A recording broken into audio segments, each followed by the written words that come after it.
codes as well, and you're going to have to follow it precisely onto the website to see exactly what codes to get in there. Of course, don't forget to follow ESL Mobile. They have been supporting Asphalt 9 for many, many years now, Harry. They certainly have done, and it's nice that we still got the same context, the same storylines, and we're going to just try and see if it's going to be the same outcomes as well. And speaking of codes, you can see there D-Man is shouting out straight away from his body language with the shockwave _500, so make sure you claim that and do not miss out, of course. And that's the big question as well, you know, on the iOS side, is whether Alex... way overdue a victory. Like, it's actually ridiculous. Yeah. And it's not even been the same person every time. It's like, you know, you've got the South Korean player driver, as you mentioned previously at Gamescom. We've had Future Flash as well. We had one other suspect in the making. There's always put a halt. Elite Joe comes rolling in, stuff like that. Yeah, exactly. So we'll have to see if the story will continue or if history repeats itself later. Yeah, and obviously, you know, they've competed across so many different tournaments as well. It's really been impressive. It's impressive for me that it's always the same drivers that always get up there as well. It shows that they are absolutely the best. Let's have a look at what is going to be happening today. Of course, these guys have all been fighting out time trials to get here. That's how it all happened. Time trials on the iOS and Android, of course, and that's going to reach us here. We are doing double elimination today. It is going to be best of threes throughout until we reach that grand final. That is where best of 5 comes in. This is the European and MENA region we're covering. That is Europe, Middle East, North Africa, etc. Big old area of country of the world. There's no doubt about it. And obviously, it's bringing in some of the very best drivers in Asphalt 9. We should talk about some of the drivers that are going to be taking part, because some of these guys are very quick. Future Flash, of course, going to be one of the main guys today. Was the quickest qualifier as well. Only by 0.2 of a second. That's how close it is. Only by 0.2 of a second. But obviously, you were in Barcelona earlier on in the year, well, just about 2 months ago now, actually, where he obviously took that they'd call it a LAN final. We can't really call it a LAN final, but they were all there in person, which is not something we get too often in Asphalt 9. Yeah, continuing his offline record in terms of his performance so far, and it's just, he's a real demon on the server in an offline environment. He doesn't get affected by anything in the tournament environment, and just looking so clean and how he just performs around his lines, how his nitro management, everything just comes together for him, and he was an absolute unstoppable force, and we're going to see if that continues here today. And it's going to be a bit of a problem for all these drivers as well, because not only, as you rightly mentioned, that Future Flash was able to get that first seed to qualify through the time trials, but he actually won the other time trial. But of course, yeah, he's not going to qualify twice. We know that.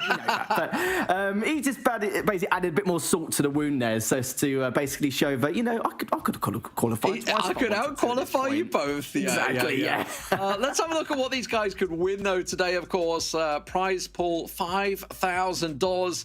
And it is 1,200 going to the winner, 700 for second place, 400 and 200. Everybody that reaches stage has got money already in the bank. $200 for last place. Not a bad night's work there. Obviously, the qualifiers did take place earlier in the month. Keep your eye out on the system, ladies and gentlemen, for those. They happen throughout the 6th and 19th of June. The qualifiers happen, so keep your eye out. Obviously, you know, these seasons, as we said, we've been here for many years covering Asphalt 9. You got to keep your eye. That they do a lot of competitions. Gameloft do. There's no doubt about it. Yeah, they certainly do. With these open finals, the Asphalt series as well, and of course everything else in between. It's been spectacular just how highly consistent all these drivers are. And it's not easy as well to consider, and these are just time trials, and the fact that they can still get that high up on these time trials, consider the hundreds, if not thousands of players trying to qualify, and they're still able to come out on top. It's not an easy feat. Now, let's have a look at the players. Obviously, we're starting out on iOS today. So, obviously, to see who is in there, a lot of faces you're all going to be expecting. As you can see, Future Flash, as you mentioned, qualified 0.2 faster. He also actually was the fastest on Greenland as well, just to rub it in. But obviously, that's where he'd already qualified. So that's where Alex and FRA come in. Harry, you had him in person. What do you call him? Is it FRA? Is it FRA? Is it Frankfurt? It could be any. It could be any. It's definitely Fra, though, from what I know. Do you know what? Even though I've been calling him Fra the entire time, I remember a couple of months ago, I had to ask him just to be absolutely total sure, because, of course, it can be a little bit Fra off. But, yeah, it is Fra anyway. But, yeah, it can be a little bit of a tedious kind of name because, yeah, it's like you said, it could be short for something. It could be another abbreviation. You just don't know. So it's always best to check those things. But, yeah, it's the usual suspects in iOS. You've got the usual Fra, Future Flash, and of course Alex. It's a legendary figure in the scene, and to be fair, they all are at this point, considering how many years we've witnessed appearances in the tournament setting. So let's have a look at the brackets, how they're going to be facing off, and I think, I mean, obviously the number 1 seed plays the number 4 seed, which is Future Flash versus Fra. Now, for me, this is good because I'm so used to seeing Fra versus Alex as like the first battle out there, and you're just like, oh, really? Again, one of them's going to knock each other out. Luckily, we are going to be falling down, as we mentioned. It is double elimination, so we're going to be going down to the brackets, and we'll be following through. But this time, Future Flash up against Fra. That is a tough start for him, and Alex against Fire. Certainly is. And you're right, though. There is a guaranteed team kill every single time we go through the iOS side of the bracket. But I think the great thing is it's not single elimination. They don't have to worry about a third-place playoff. It's going to be double elimination. They will get that second lifeline. The only difference is that if you go through to the grand finals from the upper bracket, of course, you get a one-track advantage. If you go from the lower bracket, of course, you have that one-track disadvantage. But I think they would rather have that rather than settle for a third-place playoff. So it's nice that the two players, if they get knocked down to the lower bracket early, they still get a second opportunity in order to make that huge effort, because there is some players out there where they take a little bit of warming up in this kind of environment. Yeah, let's have a look at the schedule, because obviously lots of matches tonight. We're starting out with the iOS, so if you're looking for your Android favorites, well, they will be coming directly after we conclude the whole iOS schedule. And as you can see, we're starting off Future Flash versus Fra, straight to Yarfire versus Alex, and then we're into the upper bracket final. It could potentially be a repeat of Barcelona, Future Flash versus Alex. That was the grand finals, and it was an epic finals that, well, I think Alex may well want to forget, to be fair, because Future Flash came out in absolute swinging style despite being down. He certainly did. It's been his main nemesis for the last 4 years. Ever since Milan Games Week, he's been having issues trying to tackle him down and win that championship. And before that, there's always someone else knocking on the door, making sure he doesn't get that victory any way, shape or form. It's been a real tough ride for Alex, and he knows his time will come. It's just a matter of how and when. Is this going to be the opportunity now to take it? I said that last time, the time before. He's had, 3 or 4 grand finals now against Future Flash. Could we see it again? Wouldn't surprise me.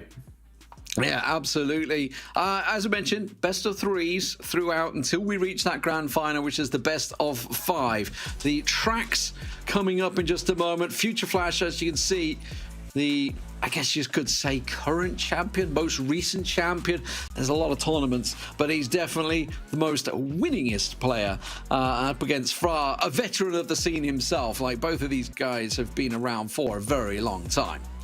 Certainly have been, and Future Flash is going to continue that consistency, I'm sure. He does sometimes look just a tiny bit shaky in that first series, as now we're going to find out shortly nonetheless, as we know how much of a Fra, or so much of a challenge Fra can be.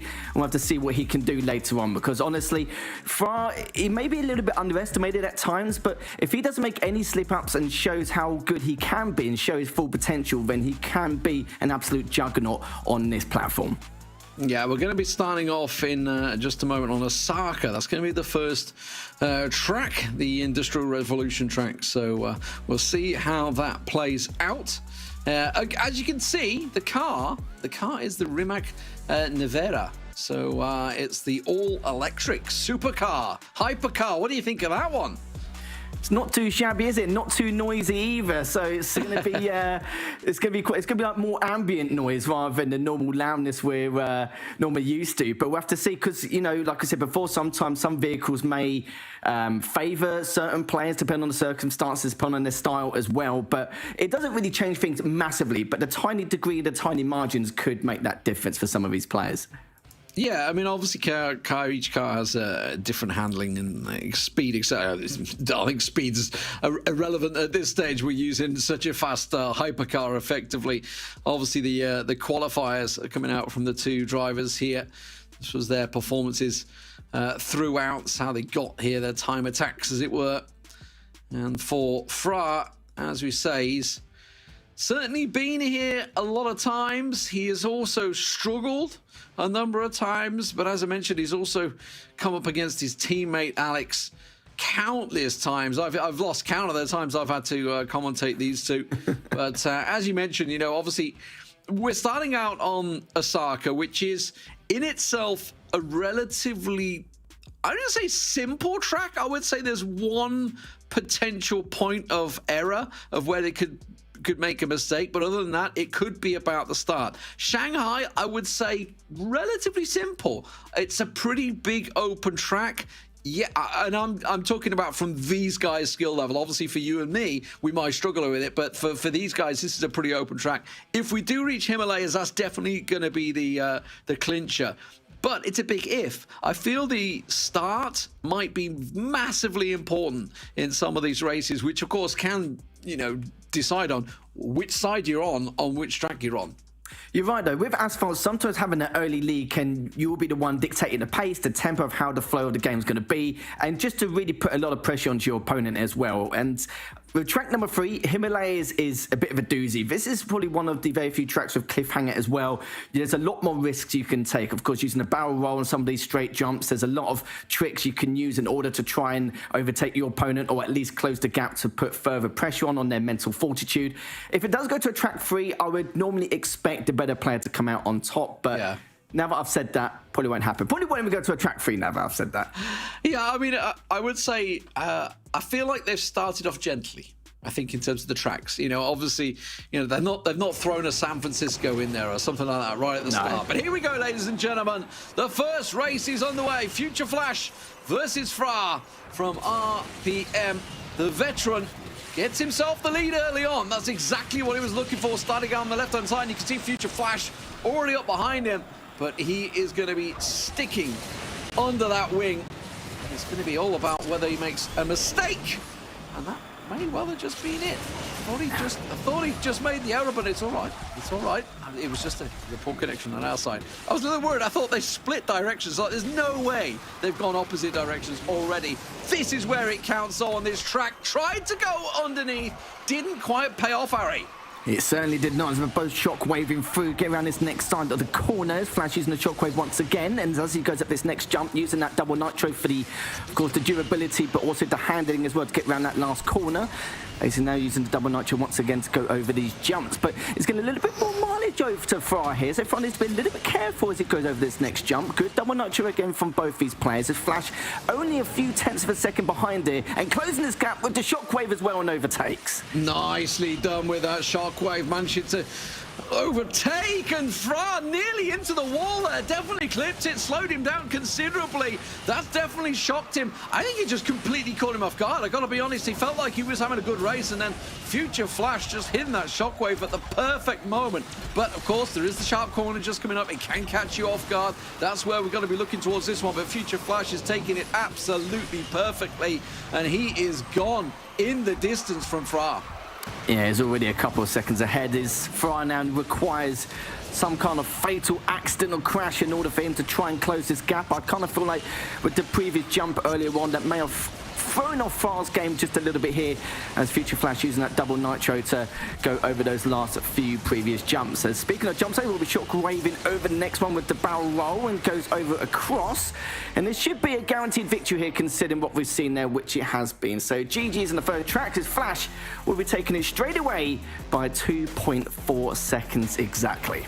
Yeah, I think, I gotta be honest, I think Fra's gonna be disappointed with himself. You can almost tell with the second that you saw Future Flash overtake him, he just lost his cool. He almost went into the wall, clipped the side of the wall, dragged a bit down there, completely lost all momentum. Definitely caught him off guard there, Future Flash, showing exactly how you can come back. That's where I thought he was going to do him, actually, on the first lap there, that first big corner. Hit so many times we've seen people get wiped out there, but this is where he gets the build-up. Times it, honestly, perfectly. Waits, and then the shockwave, overtake in the air, completely caught Fra napping. It was a little bit of a shame though. Fra did actually go over the first jump on the second lap, but the problem is he got nowhere near as much of the height and didn't get any barrel rolls at all. So it means it wasn't get as much speed, but also was getting nowhere near the nitro he required to continue to have the speed required to go for the next jump straight afterwards. So it just meant that was Flash's opportunity. He probably saw exactly what occurred as well. He was directly in front of him, realised he couldn't jump as high, so it does mean that it will give him at least a second advantage, but it just threw Fra off massively in terms of his mental game. But it does mean 2.4 seconds, an extremely impressive start here from Flash, and Fra now needs to win these next 2 tracks back to back, or else he'll be sitting pretty, well, not very pretty actually, in that lower bracket waiting for the next semi-final losers match from there. sitting pondering his choices, but Shanghai obviously coming up next. So as I mentioned, quite an open track. I feel the start definitely could be a big part of this one. You do have that slight tight section, but really for these guys, this level, it is not a problem for them. It is going to be a big part of this at the start, because it does obviously expand out to quite a wide circuit. I kind of feel like some of these, I wouldn't say worse players, but if there's a lower tier player in a matchup, they normally have a little bit more spacing, which means they give them a little bit more room to breathe in order to kind of decide what decisions they want to make. And also, if there's not as many tricks to employ, then that makes it even worse for the more skilled players, so to speak. But we'll see what happens right from the very get-go here for Fra now, as he does get the inside lane. We'll have that slight advantage here, and we're going to see how Flash is going to pursue and try and overtake. Not really too far off in terms of landing on top of him to get a huge advantage, of course, but it does nudge him and does mean that it will double nitro over this next jump, and Fra now got a little bit of catching up to do here, about half a second behind. Oh, just that smallest nudge put him into the traffic, and that really caused the problem for Fra. You can see a long way back already, so he's got his work cut out here. So you know what, it's lower bracket looming. This is where you simply just throw caution to the wind and go for it. There's no reason to hold back now.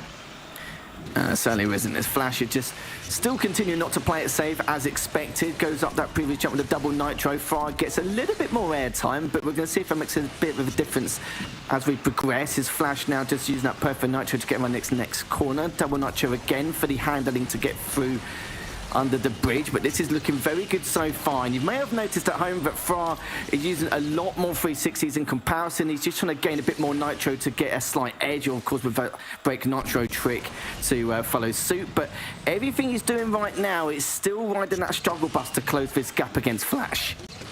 Yeah, absolutely. It's just desperation mode now. Not really landing what he wants, not really gaining the time. The fact is, the Future Flash is not making errors, and as I mentioned, this track, it is such a wide open expanse. There is that 1 or 2 moments where you can really make an error. Flash did just clip the inside corner there. Just saying that, you know, it's not all beyond hope, but he is quite a distance ahead of Fra at the moment. He certainly is. He's literally about a second and a half ahead. He's just increasing it more than anything else. And I do respect Fra for how he's trying to at least gain a bit more nitro with these 360s. But sometimes, of course, when you use those 360s on a straight portion of the track, you lose a bit of speed and momentum, but at least you gain the nitro to back off it. And the problem is, though, that's more of a plan B, is now Flash using that perfect nitro to get around this corner. Doesn't need to worry about that previous canister. He's won it with quite an easy margin. But for Fra, though, it's not the end of him. We'll be seeing him later on in the lower bracket. Another 2.2 second gap as well. Really impressive stuff from Future Flash there. And it was all about that slight little start, a little touch, that little nudge. But that's the difference, right, Harry? We're obviously a lot of players that will be watching this maybe have just took part in a lot of time attacks. You know, once you're in these head-to-heads, it is a different ball game, honestly. Sometimes, you know, just these smallest little details can make the difference, and the experience that some of these guys got. I mean, I think everyone competing has some vast experience, but it's all about knowing and seeing that smallest of moments where you can take the advantage.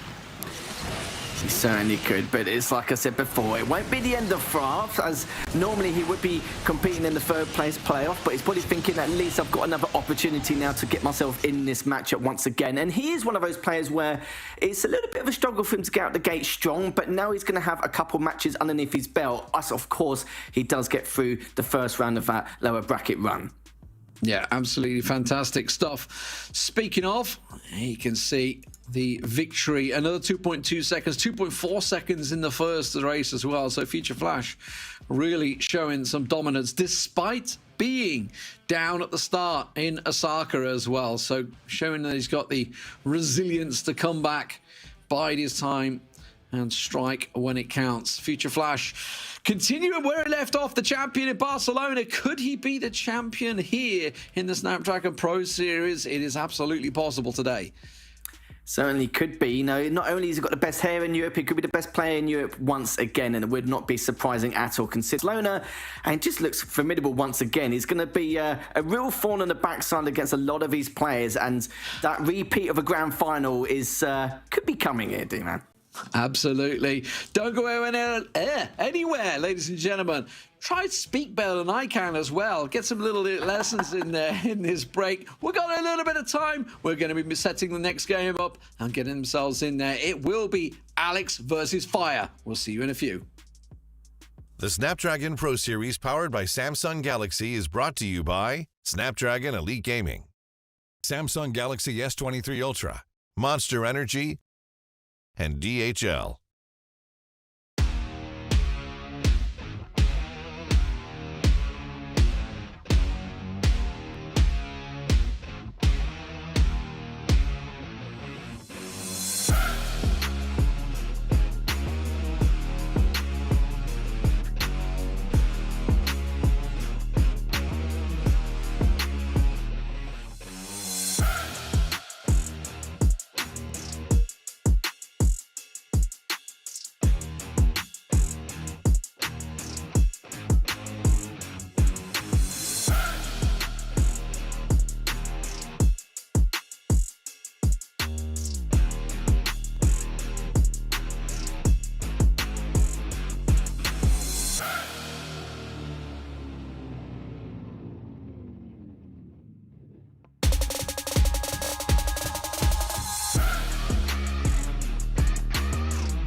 Welcome back, everybody, to the Snapdragon Pro Series. We're here with Asphalt 9. I'm Jorisar. Joining me is Lethal. Blue shirts, check. Hair slick back, check. Shirts with the top button done up, check. Do you have any idea what lengths we go to for you on this broadcast? I just don't think anyone understands, do they? You know, we're trying to create a fashion statement here with this blue collage, so to speak. But no, nice to have you back here, man, and lovely seeing you again as always, and always going to be a pleasure to cast another match with your good self. It's going to be fantastic. Really, really happy to be back alongside you here, Lethal. And of course, I'm looking forward to saying hello to Lee a little bit later on in the broadcast as well. But right now, we have a second semi-final for iOS to talk about. And I have to say, especially after taking the lead in the first race, I thought that the first semi-final was going to be a little bit of a closer affair than it turned out to be. Yeah, it was quite interesting in itself. I think a few bumps on the road kind of like messed up the mental game from Fra, but Fra's still got a second opportunity, so that's going to be okay later on. But this second semi-final is going to be a doozy between Fire and Alex, and we have to see if that Flash versus Alex winners finals could happen, but honestly what Fire can do here and what he can bring to the table, because honestly this is a lad I've not really seen too much of. I know he's competed previously many moons ago, but what he could bring here could be anyone's guess. Could be the kind of special player which may create an upset. We'll have to see. It's looking very mysterious in that graphic as well. Now, not just the face covering and the hat, but it's also all plain black. It's almost a "your logo here, sponsor me" kind of statement going on there. I'm not too familiar with Fire myself either, but let's take a look at maybe understand a little bit more about him, see what some of his past achievements are. We've got a little bit lined up for you here, so let's see what he's got. We all know he's a very fierce competitor, and hopefully he can show us a couple of cool tricks today. I'm sure he will do indeed. You've got to remember that he's actually second seed coming to this tournament. He managed to only lose out to Flash's trial run by a couple hundredths of a second. He could have competed in the second qualifier like Flash and just rubbed salt into the wind, but he decided not to, which is understandable. But the fact that that's going to give him a bit of a confidence boost is understandable, but he also realizes and is rectified that with the iOS platform, it is a very strong platform with some extremely high caliber of players, and for Fire to really come out on top in this one, we'll have to see if he can do it. But remember, CEST's been able to do it on the Android in the past. There's no reason why he can't either. And bear in mind, of course, to get to the point where he can exact that revenge on future Flash, he has to get through to the final to begin with, and he has to go through Alex to get there. And as we all know, Alex is not going to take that sitting back at all. And in fact, if anything, based on what we've seen in the past, Alex is arguably the favorite, even though he's not the second seed here. This is it as well. It's quite weird because we know with his trial runs that they're not normally as good as everyone else's, but you got to remember though, like the time is just so small. But the problem is, well, actually no, more beneficial if anything else, is that Alex is extremely good in a dual 1v1 in a multiplayer setting anyway. He's so experienced at this point in time, and Fire realizes that Flash and Alex are the gatekeepers of the iOS finals. So is he going to be the one to actually stop him this time round in the winners finals? We'll have to see. So much of it comes down to racecraft as well. When you're in a time trial environment, you can take your time. There are lots of different attempts and lots of different routes that you can take to perfect that time. But right now, it all comes down to what's going to happen in a 1v1 when there's another car on track. We're starting with Industrial Revolution on Osaka, then moving on to Pudong Rise, and we will, of course, be getting to Cliffhanger if we even get that far. But in a matchup this uncertain and potentially this close, I want to see a track 3. I'm not even sure which way it's going to go. I just want to see that third track. I just want to see Cliffhanger. That's all. You know, I don't ask for much, but this is something which I would love to see. We're going to see all the tricks pulled out, all the stops to try and get as much nitro as they can to take that lead and to take the victory as well. And maybe anything maybe we've not seen before, or the risks which are required in order to get that little bit of a boost at the very beginning. But speaking of the beginning here, we're now going to start off with the first track in this second semi-final.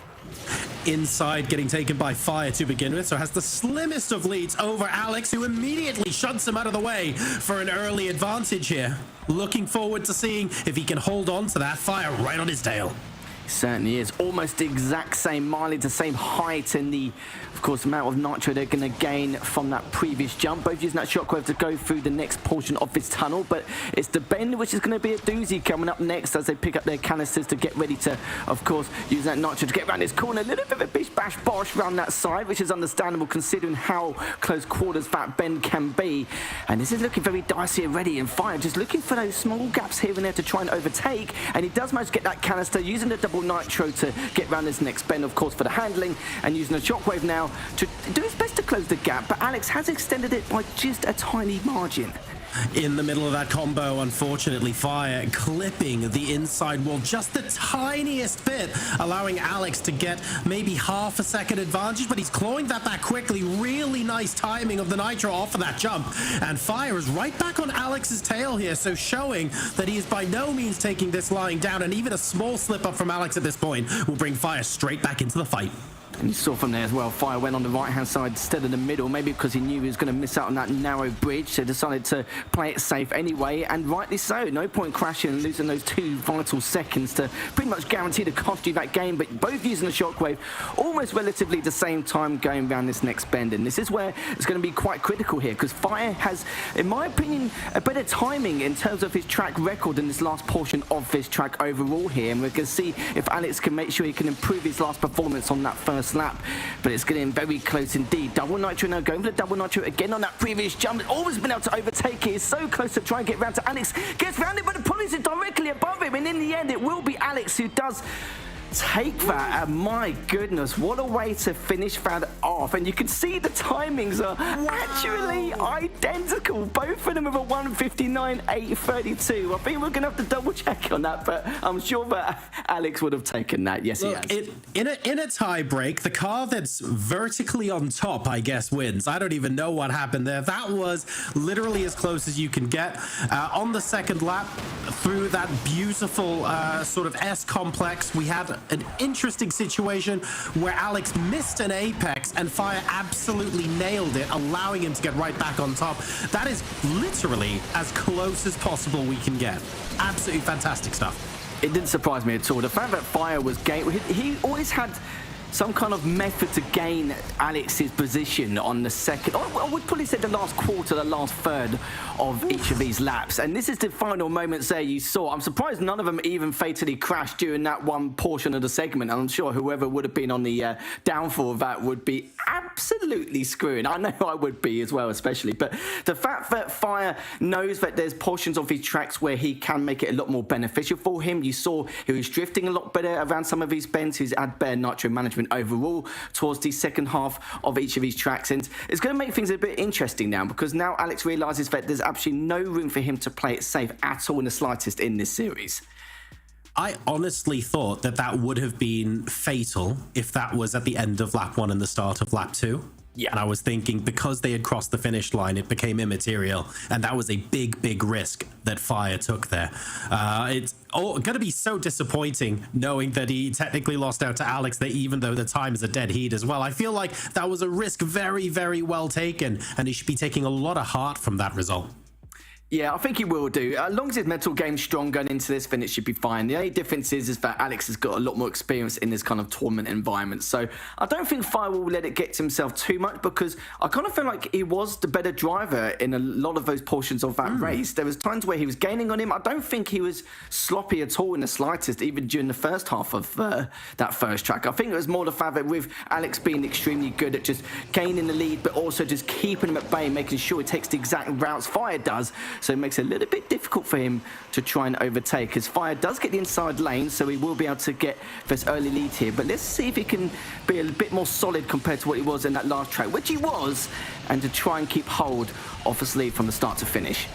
On to Pudong for track number 2 then. Alex with literally the most slender 1-0 lead possible in the game. Technically a dead heat in terms of timing on track number 1. Both drivers will be extremely fired up by what happened there, but I'm sure Fire extremely keen to get a point on the board and take this all the way to a track number 3. So far, taking about a third of a second from Alex and holding position, but can't quite shake him yet. Yeah, you're right. Only a few temps here as Fire's making sure to do what he can to be a little bit of a nuisance here. Both using the 360 to get around this corner to gain a bit more nitro, using the double nitro there. Speaking of the devil, and he will be using it again to go through this under portion of the bridge instead of using the shockwave, but still directly behind him though, still on his tail, which is the main factor here, as Alex using that perfect nitro to go over that previous canister, perfectly timed, and now we're heading into this second lap, and now we're going to witness what he can do. He doesn't get as much height time, but at least he's able to gain the nitro required to continue to close this gap, with Fire just looking extremely strong and not really giving away any weaknesses or any major slip-ups so far in this race. Situations reversed from race number 1, where we had Alex ahead after a brief slip-up, just clipping an apex from Fire before coming back. Alex, though, has been in second place for all of it. A clip of the inside apex there from Fire opens the door to Alex. That's a second tiny clip as well. And will Alex be able to grasp this opportunity? It's got to be now. It certainly needs to be. I don't think he will, though. There's not really too much Fire can slip up on in order to lose out on this second track, and Fire just looking so good. Even with that previous clip earlier on, as you rightly mentioned, Alex just may have lost about a tenth of a second there going to the right side underneath that bridge, but in the end, though, I think it doesn't even matter, as Alex now will fall short just by a bit. Fire didn't make anything major in terms of those slip-ups, and you can see from the scoreline as well, just under 0.6 seconds, and for Fire that was a very strong performance, and finally we get to see Cliffhanger Himalayas going into his third and final race. Huge gap between the drivers, infinitely greater than the gap we saw on track number 1. That's the Caster Hype version of what we're supposed to say now, right? It was crazy. It was night and day. But honestly, Fire looked really, really solid there. Even the clips of the apex might have cost him a tenth or two. But when you take those into consideration, he still finished 6/10 ahead of Alex. That was just a very, very solid track. And this is what made it interesting for me as well. The fact that Fire got the inside lane on this track, it made me think, well, let's see how he does in pole position. Let's see what difference he's going to make in comparison. Because before, he was able to gain a little bit more mileage and a lot more nitro in comparison to Alex in that first track. But this time around, it's going to be a different story, because he won't have any structure, anything with Alex to try and get him in the way with the routes they're going to take. The first track, there was a lot of close quarter situations, a lot of narrow possibilities. So it made for Fire a little bit harder for him to try and overtake, but with a bit more spacing, I would have thought maybe Alex could do something here, but he was not able to. But this is what I love to see. I've been waiting to see Cliffhanger, and we get to see it now and see exactly what tricks of the trade they're both going to pull off. Well, let's talk about Cliffhanger just for a second, Lethal. What can we expect to be different in terms of how you have to approach this track from a time trial point of view, and from a what you have to do differently when another car is alongside you? Is it materially super different to the other tracks that we've experienced so far today? It's got the spacing, but at the same time, it depends on the ramps and what you can do in order to gain as much nitro as possible. You will see a lot of barrel rolls on some of these straight jumps. There's going to be a lot more risks involved, because with the spacing, you can get away with it to a certain degree. Any problem is now, it depends what they want to do here. And I kind of feel like in this kind of environment, and considering the player he's up against, Alex can't really play unsafe at all in the slightest against this guy. There's been moments of greatness from Fire just overall, but the consistency is also there, which is going to be a little bit worrying. So in terms of predictions, I would not have a clue. It really depends on who gets the early lead here to basically dictate how this race could go. And I think you've touched on the important point here. Alex may be a little bit hot under the collar here, realizing he can't afford to slip up at all. Cliffhanger is go. Yeah, Fire very, very close with Alex here. Both cars within touching distance of each other. A little bit of a bump, and Fire gets the first ramp. I love that as well. Timing the double nitro perfectly to get a bit more speed. Doesn't actually get a crash after using a shockwave, because Fire was using the shockwave as well just in time. So he's going to be happy to time that just right. As now going down forward, actually going over this next jump. As looking so far so good here for Fire. Wall riding just to get a little bit more nitro here, using the double and the spin to keep the nitro going. He makes a little bit slip onto the right-hand side, but that's going to be okay for Alex. He's managed to maintain and gain that lead at the exact same time, using the shockwave to try and overtake Alex if he can. Doesn't get as much height as he would like compared to Alex, but at least he gets the lead, and he can be a little bit of a thorn in the backside, just getting in his way the entirety of that time. I was a little bit worried, as I thought Alex was going to land on top of him here, but what a spicy first lap we've been in for. Exactly. Very, very close, and 2 changes of lead already with Alex hunting down Fire. It all comes down to this lap number 2. Advantage Fire as they start this off, though, and pretty much identical routes taken through. A little bit more on the nitro gathering from Alex off of that jump. Let's see if he can make it count. 2 different routes taken here. Yeah, you saw that Alex prioritised more of the height and had to go forward towards the right-hand side of the track instead, but it does mean that Fire will still have the lead, considering we'll ride him once again to gain extra nitro. They will both double nitro to, of course, for the handling around this next bend, because it would have been a bit of a struggle otherwise. Into the shockwave, into the double straight afterwards, and now around this next bend. But this is looking very good for Fire so far, as he gets a lot more height, but Alex doesn't really get as much as he would like from that previous jump. Critical from Alex. They're only just getting the edge of that ramp, and Fire is now romping off into the distance as far as Asphalt is concerned anyway. He's got about a full second lead now. He certainly does. He's going to use that shockwave to go over the finish line, and it does mean Fire will take this second semi-final. So we'll put a halt to these gatekeepers in terms of how they're always approaching into the winners' finals and potentially the grand finals. But Fire looking very, very good. Nearly a second in front from what we saw there, as that one jump earlier from Alex was, wouldn't say completely costing the matchup, but maybe he was trying to do something a bit risky to close the gap, which did not work in his favour. And I think that maybe starts to show just a little bit of the cracks in the armor here, or at least proving to us that some of these players that we're used to seeing in these grand finals can also make the odd mistake under pressure as well. This was the first lap where Alex got a lot more airtime off of that same jump, but on lap number 2, Alex almost missed that entirely. That ended up costing him about half a second. Yeah, it cost him quite a fair amount. It was quite uncharacteristic as well. Maybe he was trying to do something which we're not aware of in order to try and close that gap, because he knew that there was only a couple bends left remaining, about 10-15 seconds, so needed to do something a little bit more risky.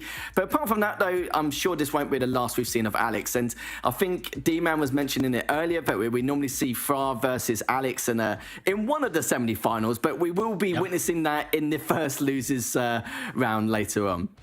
I'm looking forward to seeing what they can do indeed. And don't forget, just because they're in the lower bracket doesn't mean they can't come back through to the grand final, and doesn't mean they can't win it. So it is absolutely still all to play for. It is a double elimination bracket this time around. So very interesting times here.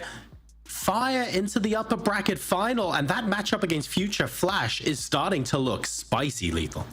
It certainly does, considering we know that with Flash and Alex, they're very similar in terms of their driving performance, and Fire's looking to make a complete change to that.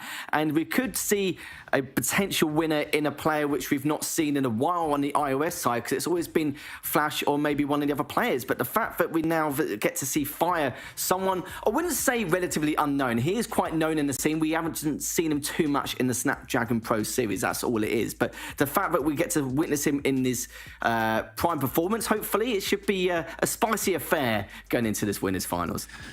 So that was our second upper bracket semi-final concluded. We're going to be moving into our next best of 3 after this short break. Stay tuned. You're watching the Snapdragon Pro Series. The Snapdragon Pro Series, powered by Samsung Galaxy, is brought to you by Snapdragon Elite Gaming, Samsung Galaxy S23 Ultra, Monster Energy, and DHL.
Welcome to the place where dreams come true, where everything you want can be yours, if and only if you're willing to work for them, you're willing to hurt for them, but most of all, Welcome back, everybody, to the Snapdragon Pro Series. We are here live with Asphalt 9. It's the upper bracket final now. My name's Jorisar. Joining me is Lethal. This is going to be spicy.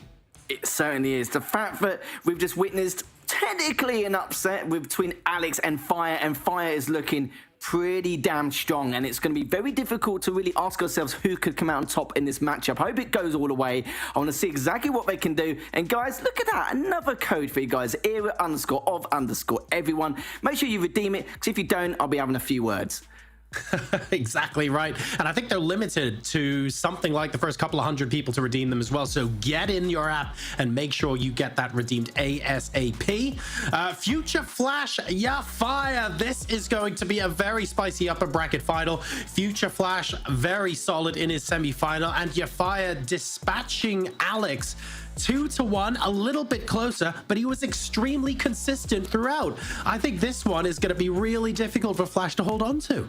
We saw elements of greatness from his gameplay in that first track, didn't we? As we rightly mentioned with the last portion, how he was the more beneficial player in a lot of areas and how he had a lot more tighter lines. He was able to drift a lot better. He kind of needed to track a little bit better, but it might have just been the fact that he was a more improved driver in comparison, which is not something I would normally say against the likes of Flash or Alex. But now it's Flash's turn to deal with it.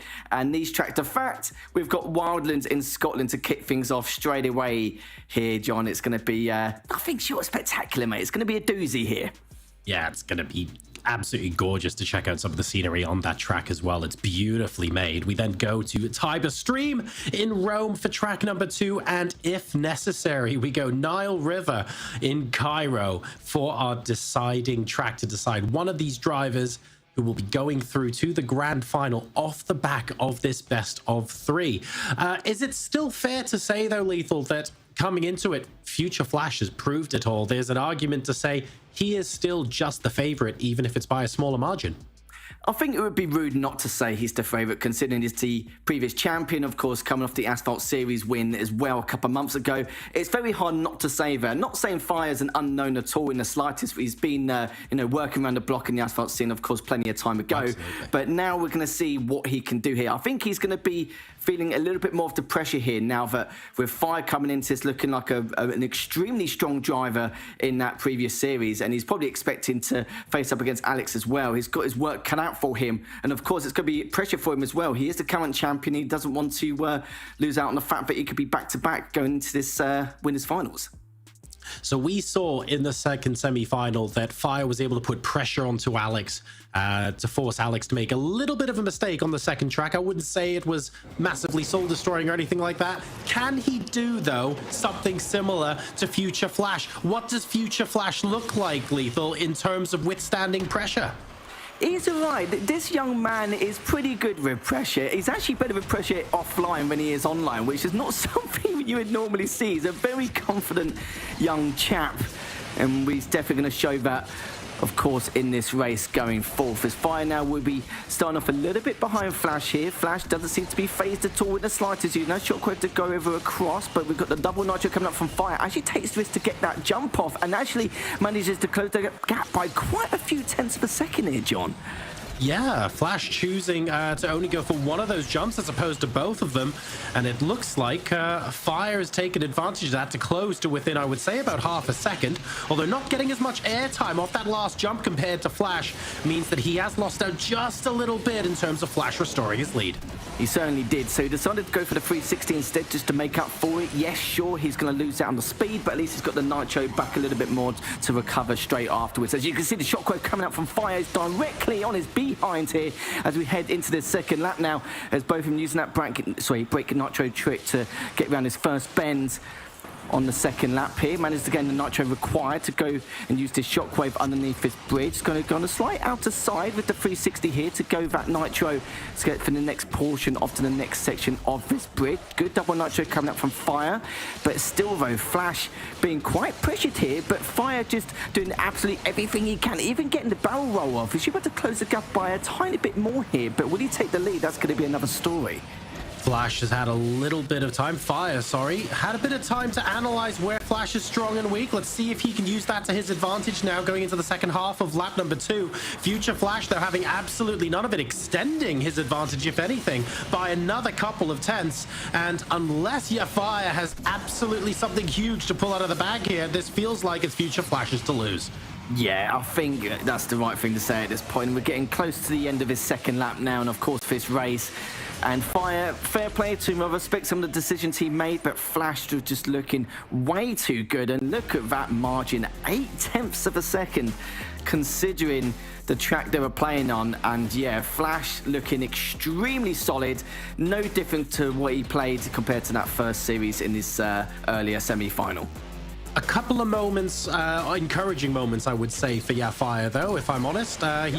He fell behind originally, and then the double jump, managing to get straight back on the rear end of Flash. And then later on in this lap, Lethal, he got to within a car length or two as well. So Flash wasn't without his moments in this race, but something about lap 2 just suddenly meant he pulled away. What was the secret ingredient?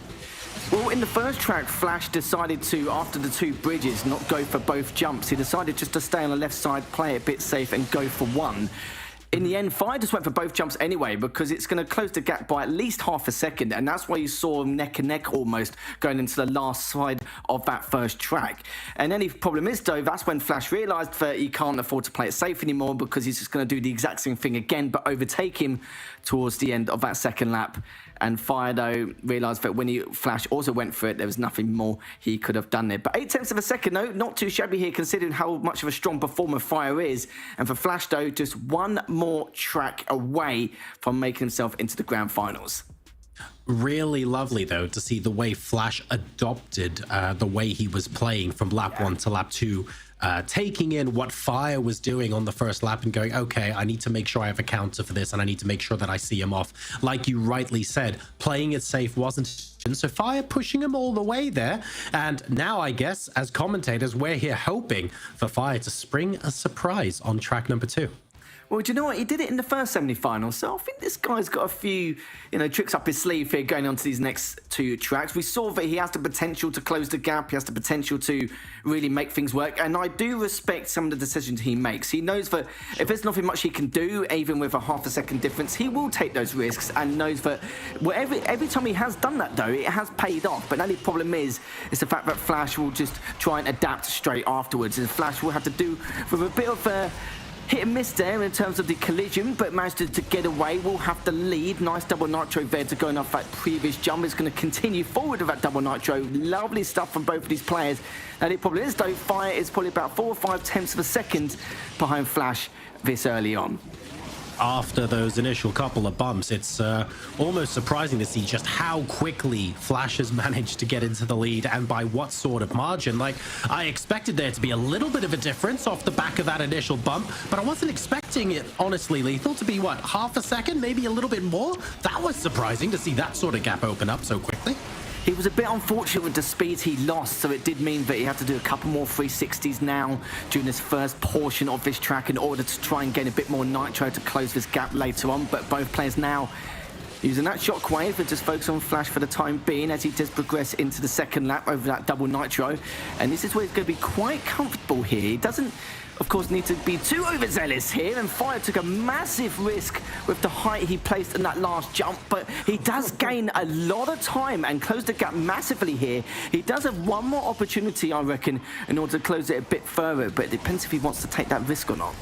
Yeah, looking straight into the middle of that bridge, but thankfully he was able to expertly navigate his way through, gains a little bit of time on Future Flash. But I have to say here, I think this gap is already too large for Fire to mount a serious challenge. Future Flash, we haven't spoken about his performance yet. He's just been solid and flawless.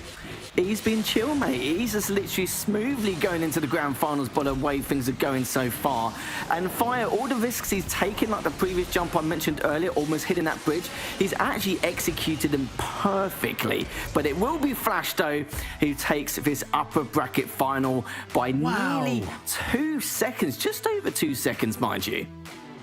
That's big. That is absolutely massive from Future Flash. The fact that your Fire was putting in the work, taking so many of those risks and gaining time off of some of those risks and still finishing about 2 seconds off Future Flash.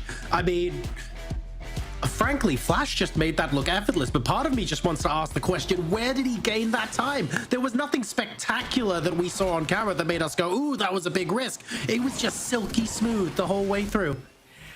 All we had to do is play it safe. When you've got about, 3/4 to a whole second, you can continue to play it safe, especially on a track like this. It's what Flash was probably recommending himself to do was the fact that with Fire, if he wanted to, close the gap in any way, as you saw with the jump just you saw there, he would have to take an extremely big risk, and the execution is a lot harder because, of course, with the bridge, or there's the other bridges you have to take, especially with some of these bends as well, it's a lot more difficult to land on your feet and continue with the momentum and speed you have to go forward. So Flash was just like, well, I'm not going to take this risk. I'm going to let you do it and mishandle it in any way. But even though Fire didn't close the gap every time, I do respect the risk he took, because there's so many times I've seen these risks that taken place and it just falls short or just a major crash does happen. But in the end, though, we will see Flash convincingly go into that grand finals with that one track advantage.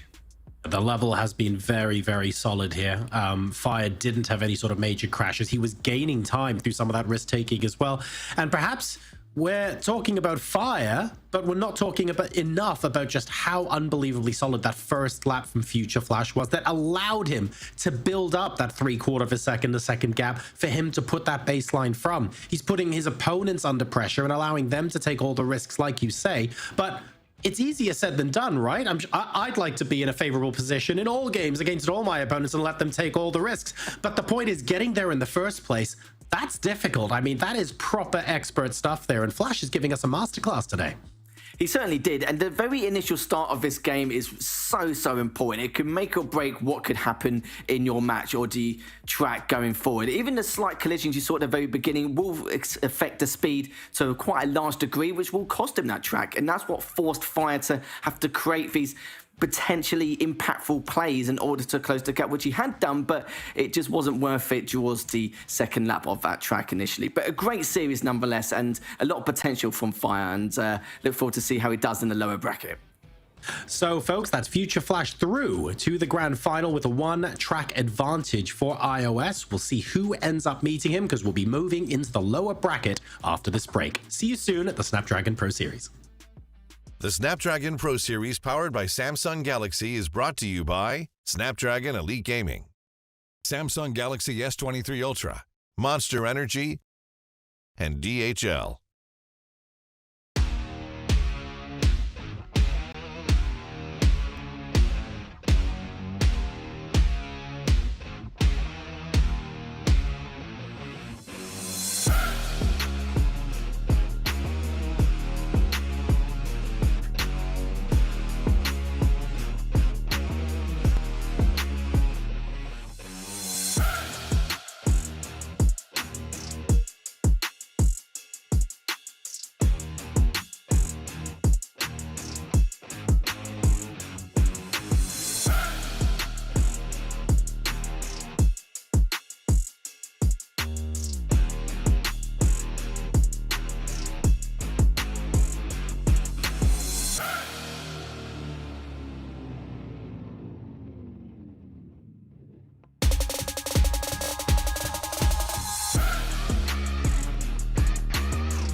Welcome back, ladies and gentlemen. I'm Lee Smith and bringing you the Asphalt 9 Snapdragon Pro Series. Jurasar, of course, you just saw a moment ago covering Future Flash, just blasting his way into the grand finals.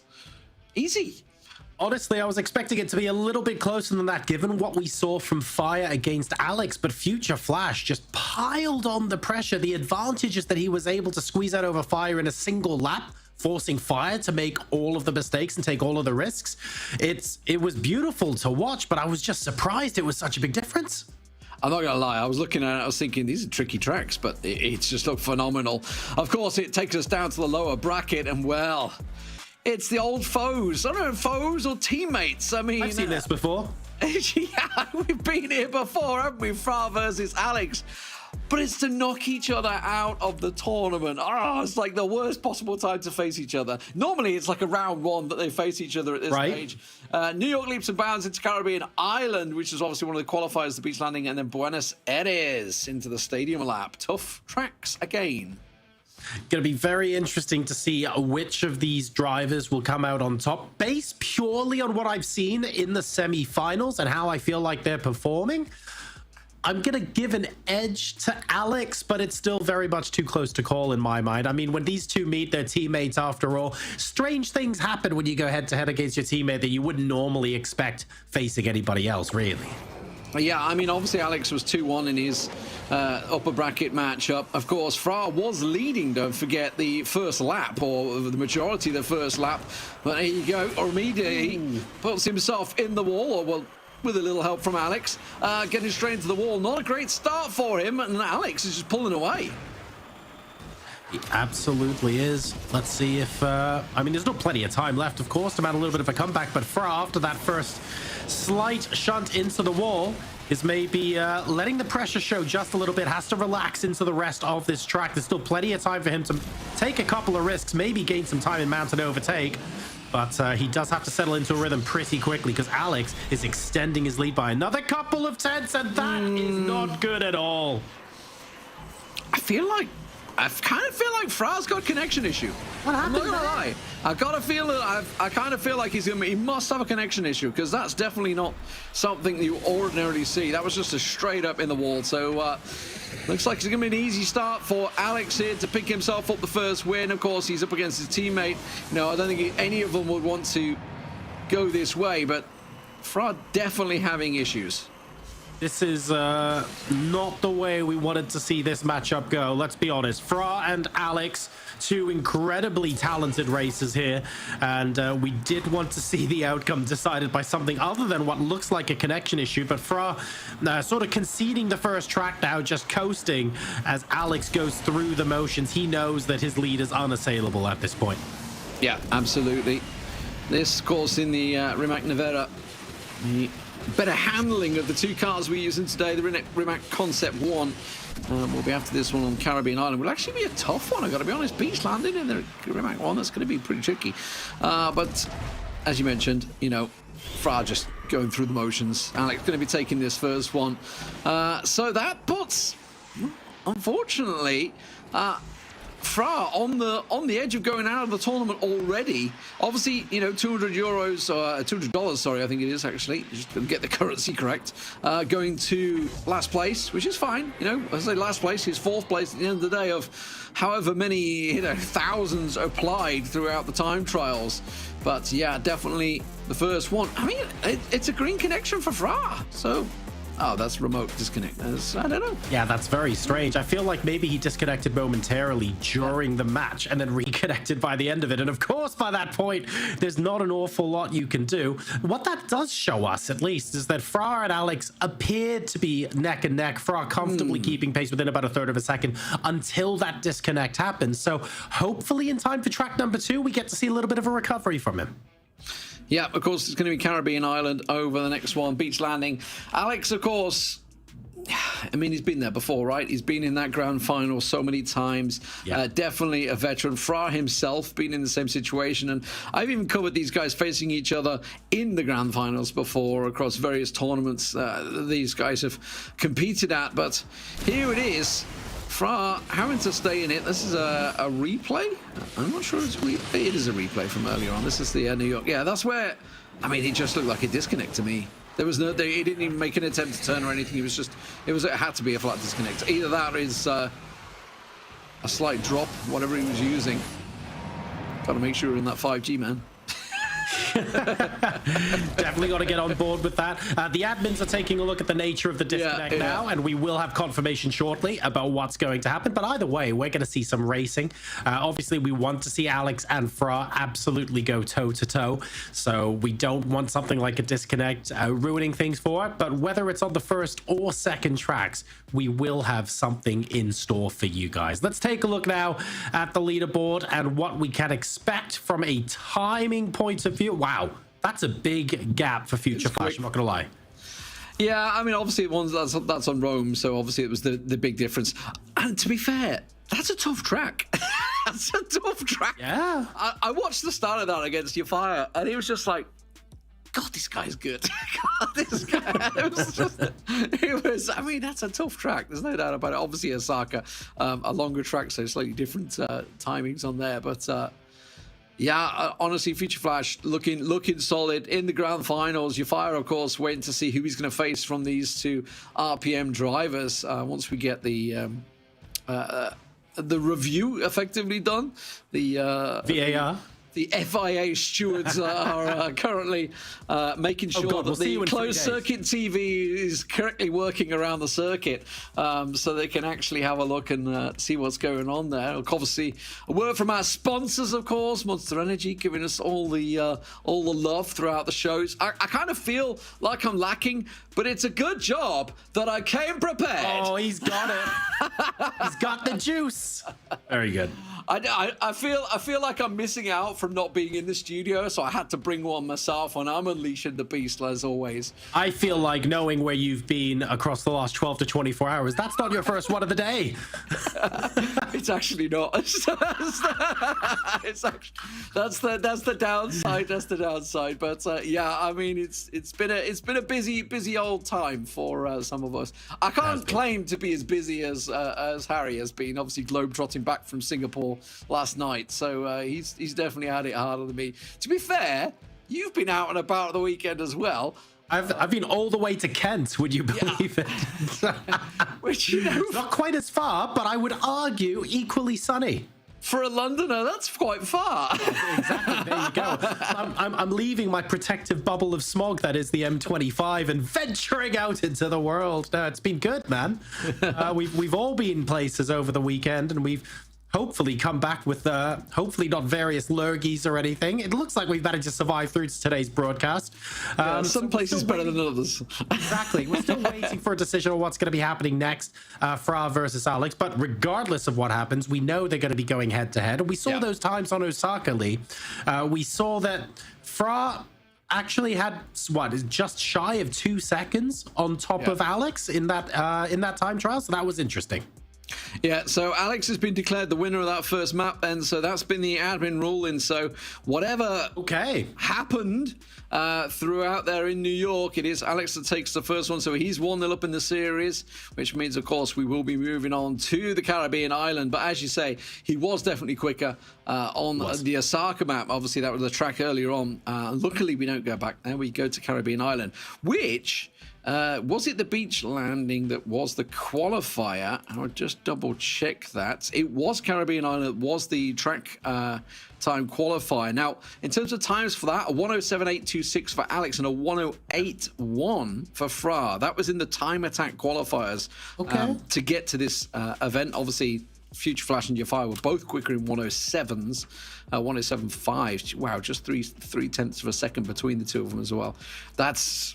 It's looking like a final to me. But if we get to Greenland, then Alex has got a quick time there. So we'll see whether we get there. I'm just actually, now that I've said if we get there, I'm going to check whether it's actually in the rotation. It's not. But I guess we're not getting there regardless. Separating them to get to this point should mean that our second track should be quite the close contest between Alex and Fra, and this is by no means a done deal for Alex to go through. He's going to have to properly fight tooth and nail to make sure that Fra doesn't claw one back and take it to a third track. Yeah, and I love Caribbean Island beach landing. I think we've had it in every single Snapdragon Pro Series finals I've done, and even before it was SPS. You know, going back the years, I've seen Caribbean Island so many times, and it's a great track to compete on in terms of neck and neck head-to-head racing, and not just time attacks, because you have those multiple options, you have those multiple split directions, and a number of chances to knock your opponent off or out and give them a land on top of them, smash them, whatever. You know, it's a great head-to-head track, I feel, in comparison to some of the others. I would argue probably San Francisco City by the Bay is my favorite one, mainly by the fact that you do see, especially in these high-pressure races, you see a lot of errors. And I can tell you, we will have that one in the lower final. That's going to be a testy first race. But we got to get there first, John. And they're going to be in the Rimac Concept 1 for this one as well. So handling, I'd say the handling is worse than Nevada. I mean, it's like fractions of a percentage. So it's the smallest of margins. But they might notice it. We never know. But they would notice it more than me. Let's put it that way. Yeah, absolutely. I'm really hoping that we do see a little bit more sort of head to. We haven't really seen any big crashes, anyone landing on top of each other, a lot of barging around with the exception of the first couple of seconds of a race. I want to see some of that here on Caribbean Island. I'm slightly scared you've jinxed it, not gonna lie. It's possible.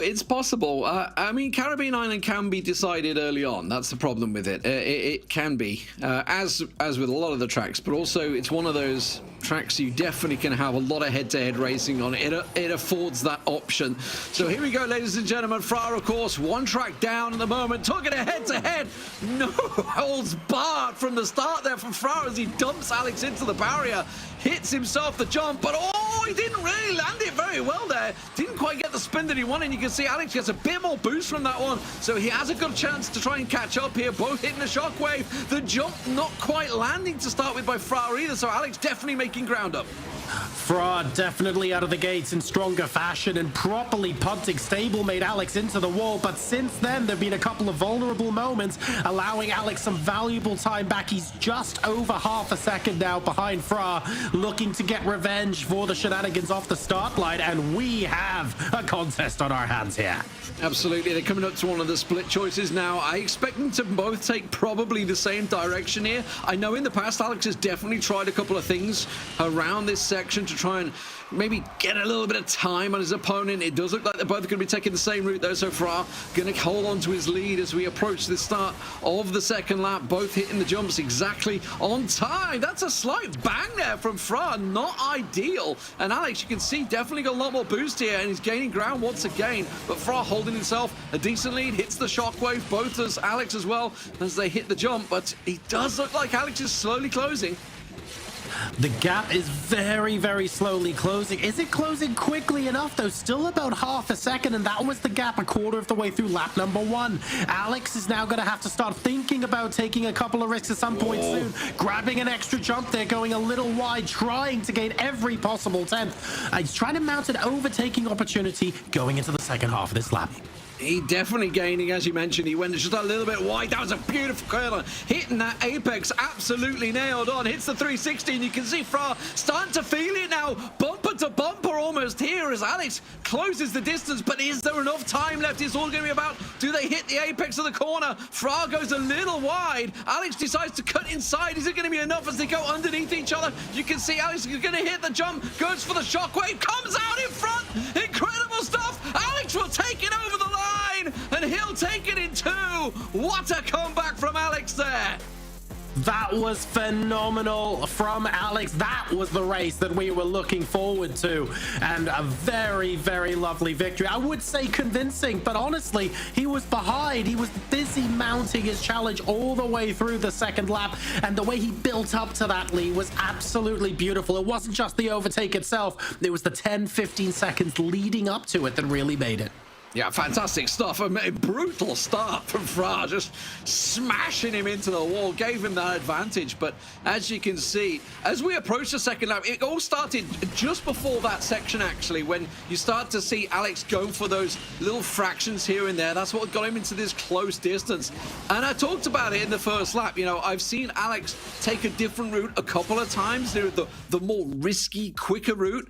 Fra was just thinking, I've got enough time on him. I don't need to risk it. But I don't think he was expecting Alex to be quite so close as they hit that section. And Alex just played it perfectly in that final lap. Very nice. When he landed as well, emoted just before the line, he could tell, he knew that he had pulled off something pretty special there. And that means, of course, that Alex progresses 2-0 over Fra. But what, and that for me is my race of the day so far, 100%. I mean, you did kind of have that head-to-head dead heat. Oh no, you've got a point there. I was more tense throughout this race than I was through the other one. This wasn't the closest race, but I definitely felt the tension here.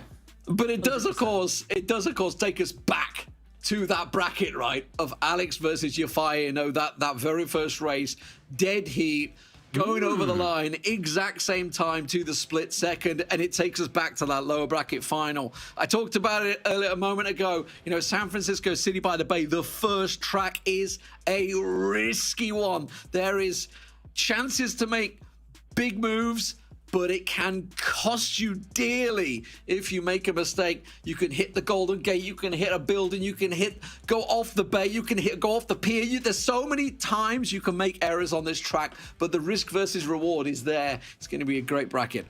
What I would say, though, as well, is that Yafai maybe got more confident as the series went on the first time these two drivers met. Now it's the time for Alex to mount a comeback and get a little bit of revenge. He's been around the block so many times. Do we feel like he could do it? I would love to see a Future Flash versus Alex final once again. I gotta be honest, you know, I'm a big Alex supporter because I've seen him so many times reach that final and just fall short, like he did in Barcelona just 2 months ago. You know, he's got a bit of a revenge story to get against Yafai, though, and Yafia's looking pretty darn quick today as well. So it's going to be a tough one. Jurasar. We're going to go to a break, and when we come back, we'll be getting that lower bracket final underway. The Snapdragon Pro Series powered by Samsung Galaxy is brought to you by Snapdragon Elite Gaming, Samsung Galaxy S23 Ultra, Monster Energy, and DHL. Welcome to the place where dreams come true, where everything you want can be yours, if and only if you're willing to work for them. You're willing to hurt for them, but most of all, you're willing to be first for them. Ha!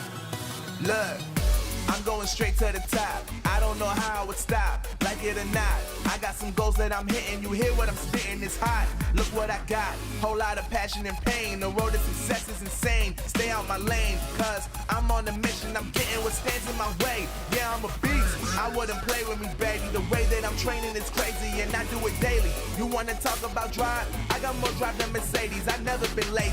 I'm in the room, it's a red alert. You wanna compete? Well, get better first. I got 10 toes in the dirt, push through the hurt just to show them my worth. I'm the best. Yeah, I'm the best. I never stress. I know what's next. I'm who they test, like we playing chess. But I'm unimpressed, so now let me flex. Ha. Yeah, I'ma work through the struggle and hurt, cause I know my worth, and I gotta be first. Ha. Yeah, I gotta be first. Look, I don't want anyone's sympathy. I understand what is meant for me. I give my focus and energy. If it's meant to be, then it's meant to be. But mentally, I'm undefeated. They hear that and say I'm conceited. Like there's no reason. Like I don't beat them and come back again just to teach them that when you work under pressure, you reach higher measures. They'll try and bring you down, but you cannot let them, and only get better and focus on cheddar. Eye on the prize and you'll become a legend. Like, when I'm in the room, it's a red alert. You wanna compete, well, get better first. I got 10 toes in the dirt, push through the hurt just to show them my worth. I'm the best. Yeah, I'm the best. I never stress. I know what's next. I'm who they test, like we playing chess. But I'm unimpressed, so now let me flex. Yeah, I'ma work through the struggle and hurt, cause I know my worth, and I gotta be first. Yeah, I gotta be first. They don't know what's gotten into me, how'd I turn pain into energy. Through all the struggle and hurt, remember my worth, and that's why I gotta be first.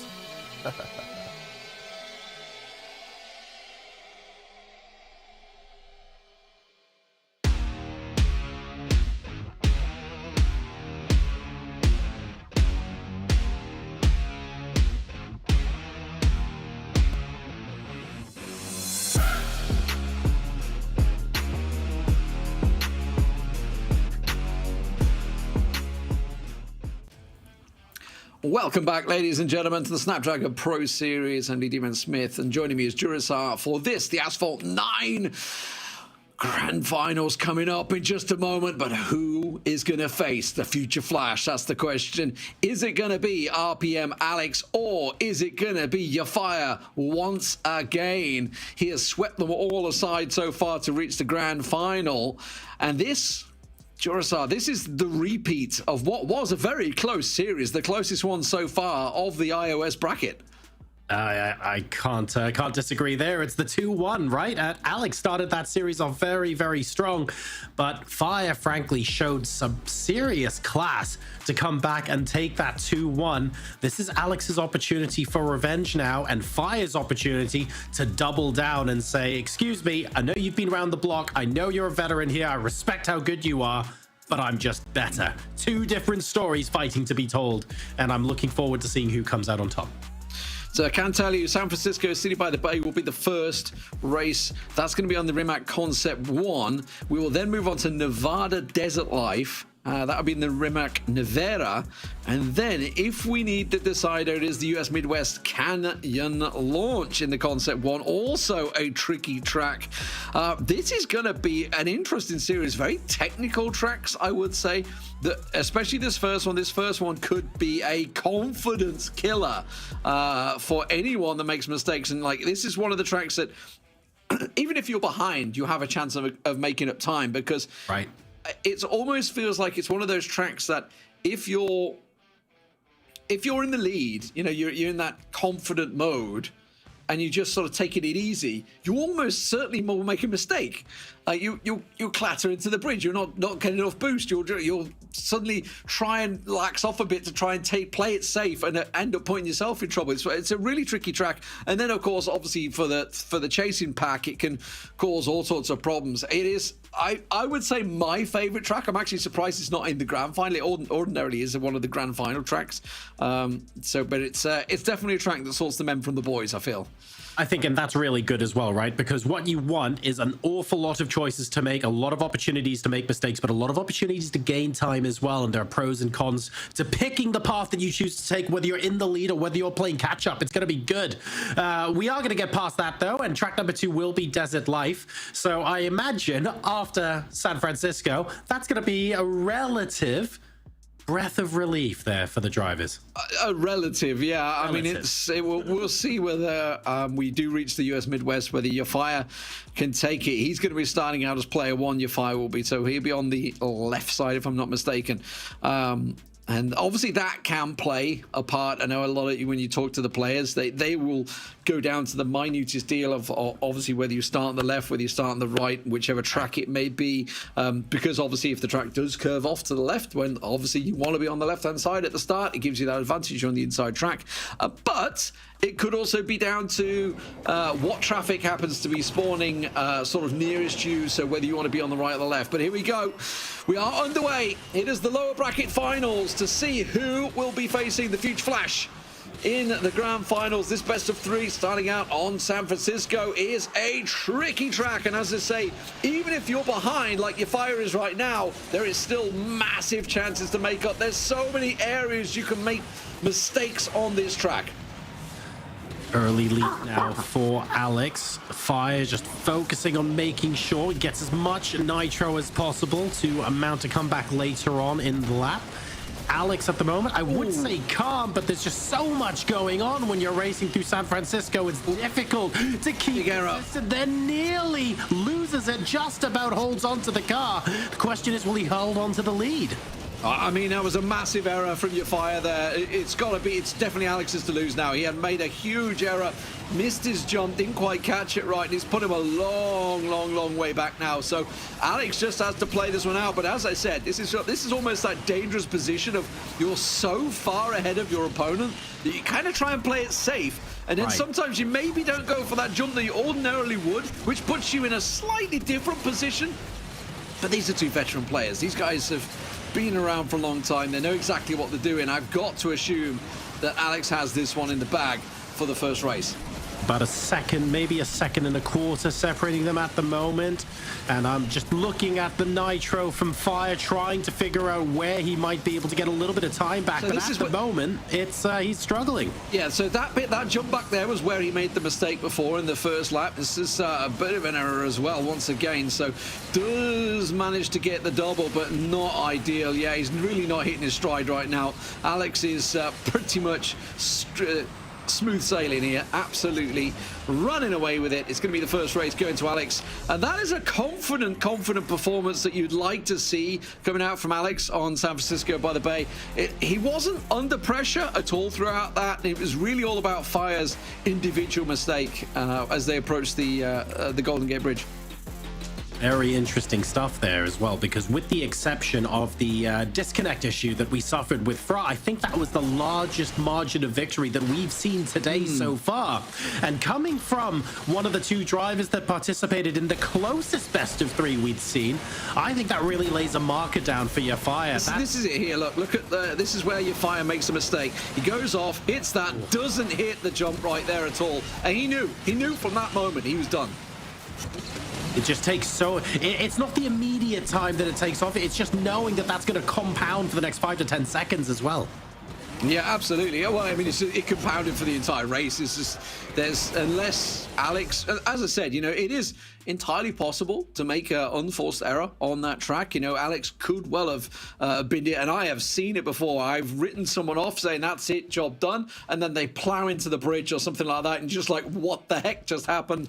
But yeah, as you mentioned, it was a big win, and it's a confidence booster for Alex. One track away from now getting into that grand final, and a chance to face his nemesis, Future Flash, who he was leading in Barcelona.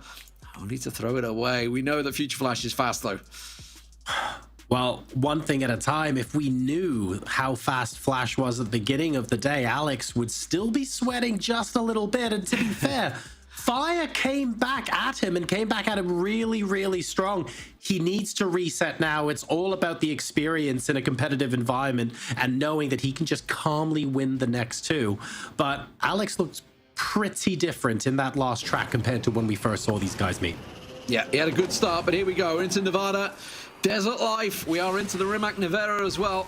So change of car, change of track, maybe change of style. Your Fire getting things off early. Getting the start that he perhaps wanted, holding that apex perfectly as well.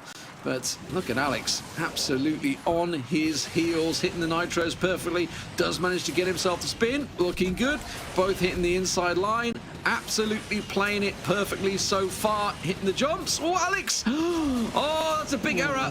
Just about recovered. I tell you what, I thought it was almost certainly. I thought that was done. Yeah, I think he did very well to recover. That looked like he was about to wipe out there. Does manage to get the shockwave. Now it's all about the traffic. Can they avoid the traffic? Can they hit it right? And at the moment, you can tell Alex is just trailing behind. I feel very lucky to be in this situation as well. He's getting as much nitro as he possibly can off of those jumps. He's only about a third of a second behind Fire still. Like you rightly say, Lee, he's a little bit lucky to be in this situation. Here we go. But now what can he do off the back of it? How does he make the most of it? Tries to go around the outside. Let's see if it pays off for him. He's going to come out still behind. Oh, he actually caught the traffic there. Unlucky. It was actually flung at him by Fire. I don't think he really meant it, but it worked out. Oh, Fire makes a mistake there. But Alex hits the outside. Doesn't quite pull it in like he wanted to. Small error, though, from Fire. Shows that he's not infallible. Alex maybe give him that little confidence boost that he's looking for here as he continues to trail behind. I love that the nerves are high, really, really struggling for both of these drivers to maintain perfection here. It's great to see. These are people racing at their limit, but Alex is now running out of time to close the gap to Fire, who is on course at the moment to send this into a playing it about as best as he can. Alex, you can see, starting to risk it now, starting to go for those extra jumps to get that bit more boost, but it's just not enough. Let's see how it works here. This is where he can try and catch him off guard. Does try to go for that wider approach again. Now, Fire did clip the outside wall there, slows himself down a little bit. Is it going to be enough, though? I don't think so. If we can see, comes out in the lead, and it will be all square one apiece. Much closer affair compared to track number 1. 0.6 of a second separating Fire and Alex, but this time it is Fire coming out on top. So just like their first meeting, we go on to a third track. Excellent stuff. Yeah, absolutely. This is the only series that's gone the distance as well. As twice. You mentioned, yeah, twice now. So strong start from Alex on San Francisco, but this was your Fire's sort of little confident return, and that's a sign of a great player, because in between, they're in the lower bracket finally. One more loss, he'd have been out, but he clearly had the mental capacity to just sit, reset, regain his focus, get himself back in there, and didn't really look like he made an error. I think there was one small fault towards the end, but he'd still got enough of a lead that he managed to hang on there, which does mean, of course, John, that we're going to the US Midwest Canyon launch. Tricky final track to separate the series. Are going to be in the Concept 1 once again. And the last time, well, okay, our sample size isn't huge today, but the trickier, the more technical track, we did see Alex come out on top the first time around. Do you think that makes him favorite to come out on top in a decider? Maybe. I mean, Alex definitely looks like he's on it, but Fire's just quick. He really is quick. And other than that, I mean, that was the first error we've seen your Fire make, right? That one on San Francisco. Even if you were to look at the race that he lost in the first series, I mean, he didn't really lose it, did he? It was they went over the line neck and neck. It's just you lost vertically, maybe. That was about it. Yeah, that's so to say he's lost 2 races today is a little unfair to him. He's kind of lost 1 and a bit races so far. So we know your Fire really has it in him. And here you go. You can see confirmation, obviously, from Nevada. It was just that smallest of margins, 0.6 of a second over Alex. Next, looking at this one, obviously don't forget this is $400 to either one of these players, obviously for third place already. It's a case of can they reach that 700 or go that one step further and challenge Future Flash. We'll find out. That's going to be so much fun. I'm looking forward to seeing whether Alex gets a little bit of a... I want Alex to face off against Future Flash, but at the same time, there is something in the back of my mind saying, would a rematch with Fire give the best chance of an upset? Based on what we've seen so far today, I'm not sure I can make that call either way, to be honest. I mean, if you were to look at, in straight seeding, then obviously Fire was the 2nd seed compared to Alex was the 3rd seed. So in theory, if we're to go by that way, which is purely time trials, absolutely pays no mind to that. Obviously, it means that Fire's quicker, but we'll find out. The young gun effectively compared to Alex. Oh, Alex is wrecked! No! Saw that coming as soon as he hit that shockwave. I thought, how is he going to ride that through the tunnel? And that is a massive, massive blunder. And now Alex is going to have to just throw the absolute kitchen sink at this one. And Fire really has to make a big error. Now, if I'm not mistaken, there is one area where Fire could make a possible blunder, but I feel like he's going to play it safe. He's almost certainly going to take the safe route. I think we need a much bigger kitchen sink at this point, Lee. That was huge, and right at the beginning as well. Psychologically, that's such a huge blow to Alex and such a big confidence boost here for Fire. Because the gap is so big, there is actually an element of you can afford to play this safe now. This isn't just a second or two. This is a much bigger problem for Alex to solve. Yeah, almost certainly Fire will play it as safe as you can right now. I mean, you can see Alex is bouncing off everything right now. He's just absolutely infuriated, I think, with himself for making that error straight off the start. It is one of those moments where you kind of gotta got to risk it, I guess. I mean, he was behind. He kind of went for the risk. He just did the exact same thing, and it paid off for him. The difference was that he hadn't quite got the car balanced out, so it just started to lift a little bit on the right-hand side, so which meant the right bodywork clipped the roof, and that was that. That was enough. That was enough to wreck him. So it is small margins like that can be the difference, but unfortunately, it looks like it may well have just cost Alex a place in the final.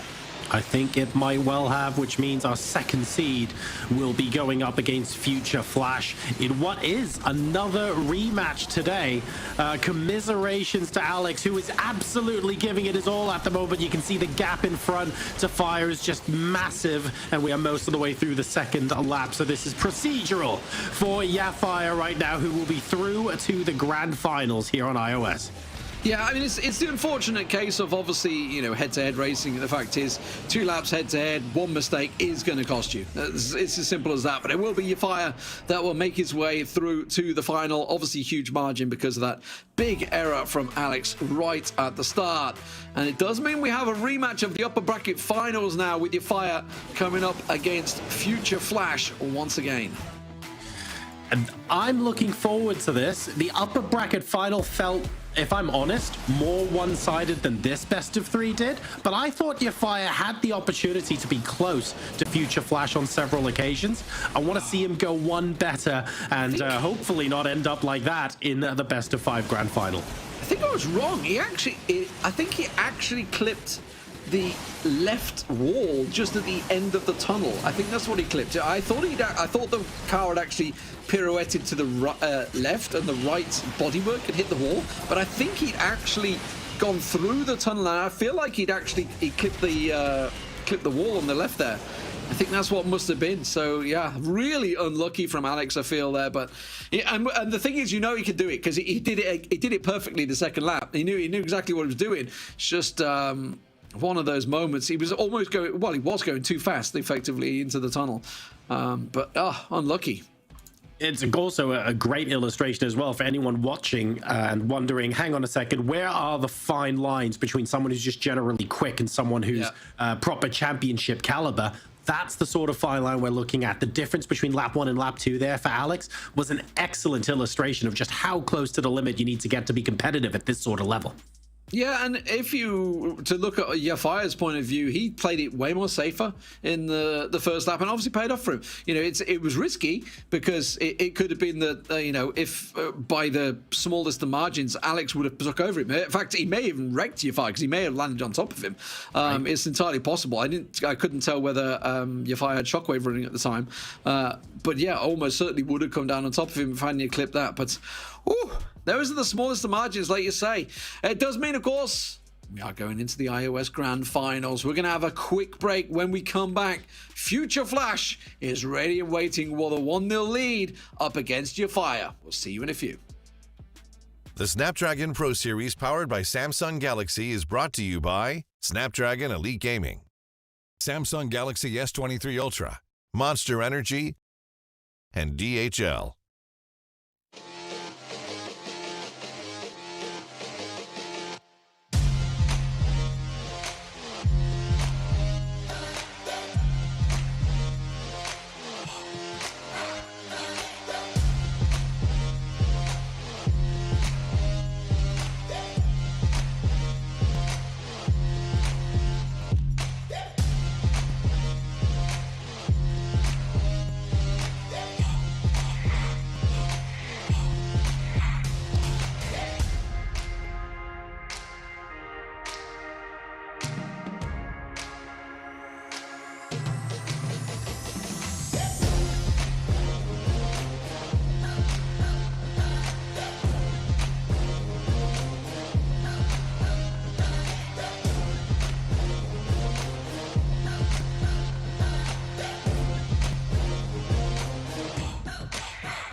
Welcome back, ladies and gentlemen. It is the Snapdragon Pro Series, and of course, we are covering Asphalt 9 here. I'm Lee Demon Smith. Joining me is Lethal for this one, the grand finals of the iOS.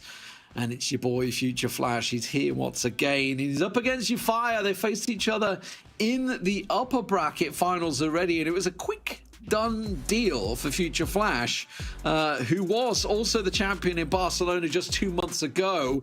Can he continue his reign of dominance here in the Snapdragon Pro Series?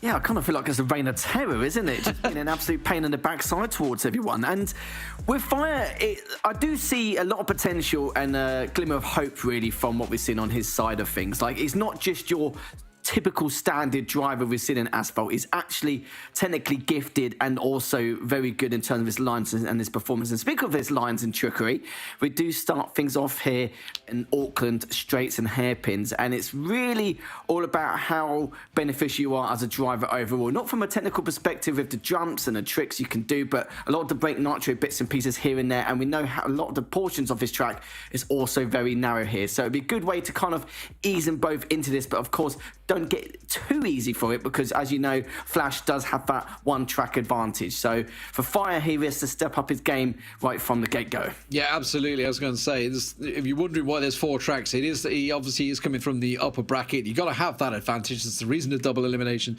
So that 1-0 lead effectively.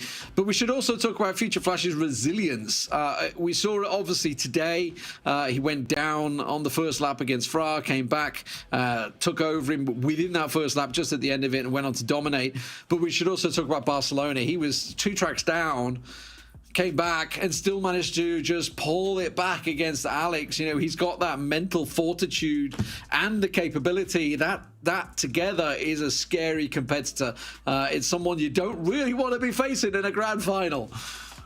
Especially when he's got a track advantage as well, just to add that to the tally here, which is going to be absolutely incredible. So he needs to make sure not to sleep on Flash. If he does get that kind of advantage here, as we start things off with Fire starting on the inside lane, which means he will get a slight advantage with that double nitro going in straight afterwards here. So, of course, right now, we'll ride a little bit just so we can get that shockwave going up to the next jump. He's already almost overtaken here. Gave Fire a little bit of a boost there, as you can see, D-Man, to give him a slight more of an edge and a couple of tenths more of a second as he's still continuing to close this gap. Oh, I felt almost certain he was going to land on top of him with that shockwave. Then I was just waiting for it to clip him. Speaking of clipping him, there he is on the inside line once again. Euphire does hit the wall as well. He is really under pressure here.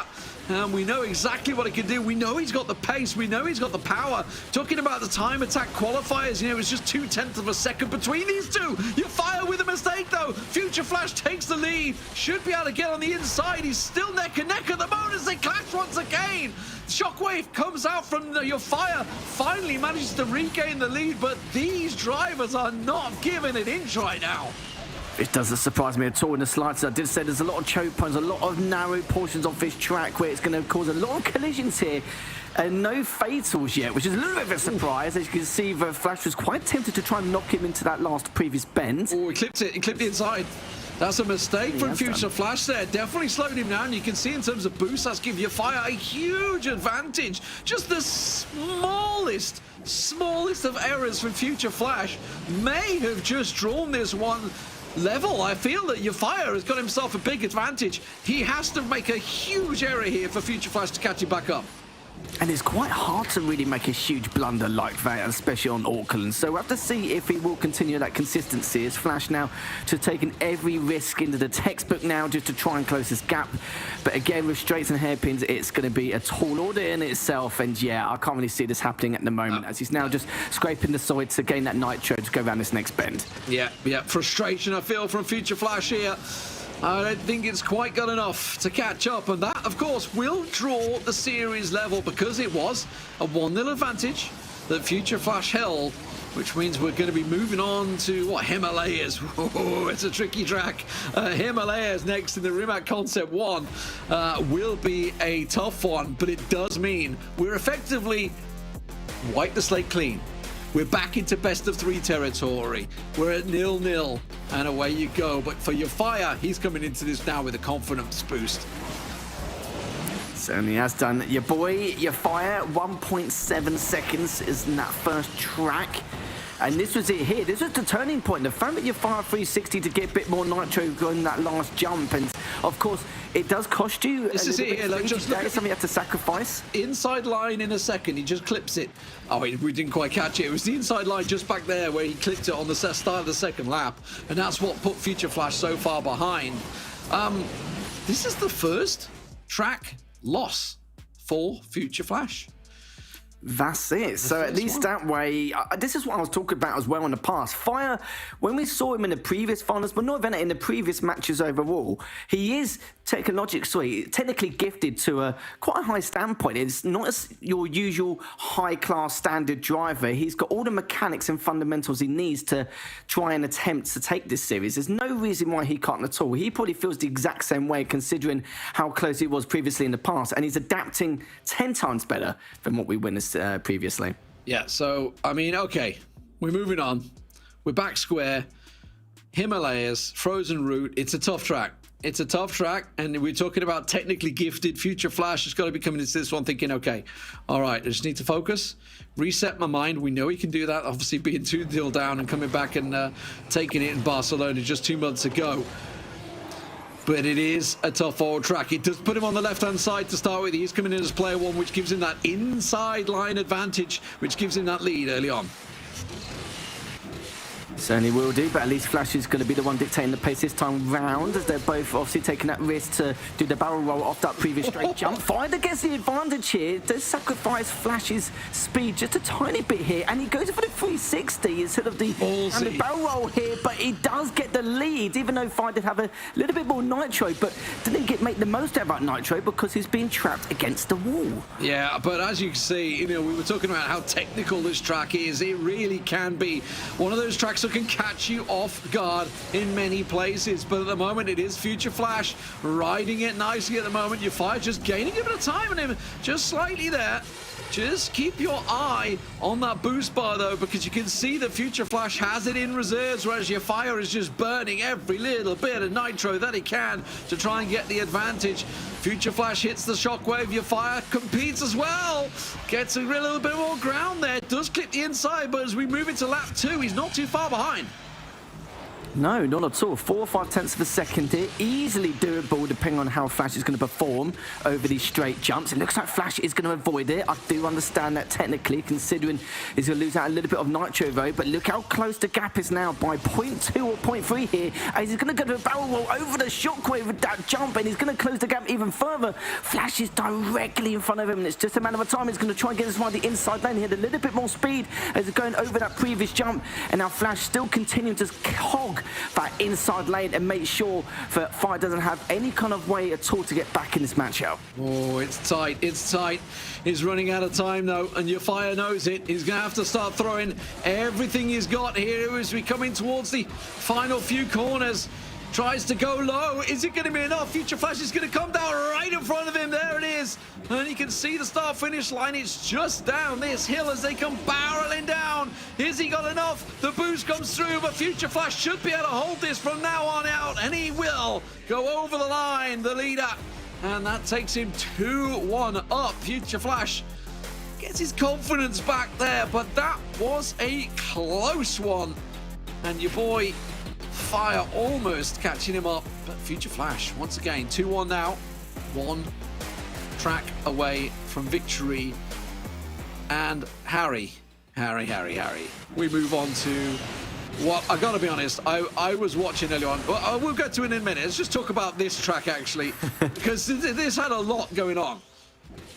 It really did, and it's like I said, there's a lot of crucial risks you need to take to try and close that gap, and we saw it both times from your Fire. You saw Flash avoid the very first jump on the second lap to not have that nitro. Wasn't really taking too many risks of shoes over some of those huge jumps either. Went for the 360 instead of the barrel rolls, and sometimes it can be a little bit difficult to try and stay on the track rather than curving round. But Fire again just showing off his mechanics and fundamentals once again, just taking his risks and executing them perfectly. And it's sometimes risks which people just get a fatal on straight away and cost them the match. But this is what I love about him. He has his plan Bs, plan Cs, and then able to take advantage of that straight afterwards. And you've got Flash, of course, at the end, wins by 0.5 a second, and also throws out the L emoji as well, just to add a little bit more of a burner for him here. And you're right, it could be the last track going into this. I wasn't going to mention that. I was just letting it slide through. But, you know, you had to bring it up there. But, yeah, I mean, obviously, for Future Flash, he's coming into this one win away from victory. We are moving on to Rome, capital of the world. We did see Future Flash on Rome Tiber stream earlier on. And, my God, he was quick. That was in the upper bracket final against Fire. So it's a tough track, it's a technical track, but he was strong in it. It does start off, though, in second place as Fire had himself that slightest advantage, being on, obviously, the player one position. Flash nearly making a mistake, but he manages to make up for it. Oh, as if he's able to stay on as well. I was a little bit worried in case he was going to go too fast and over the barrier there, but it seems to be okay. He's holding on for now. The damage may have already been done, but then again, he is closing the gap quite efficiently with the double nitro going over here, and now going over his previous jump to continue with that double nitro, as now they're both using that break nitro trick to try and gain a little bit more momentum around this corner to use that shockwave. But yeah, this is looking very fierce, but finalists, be careful, as Flash is gaining about 0.10 of a second every 5 seconds here. Saying that, though, he's got round the corner with that shockwave, and Fire has been cleaned up, and that does mean that Fire now is going to be continuing on forward, as Flash is going to be falling behind massively. Risky, but I tell you what, the elbows are out in this one. And as you mentioned, Future Fire, yes, he went for that inside line, but your Fire had that boost ready and waiting, and the second he saw him coming in, he obliterated Future Flash, and that could take us all square into the final track, which will be Cairo, by the way, 1,000 minarets. It's a tricky one still. It's not over yet. Your Fire could make a mistake, but I got a feel that he's got this one in the bag now. And feisty. This is what head-to-head racing is all about. It really is indeed. As if we go to a final track as well, that track advantage, Flash is probably happy, but he's got a little bit of leeway here because he's still going to be on tournament point no matter what. But now they're both going to be, so the pressure's going to be on.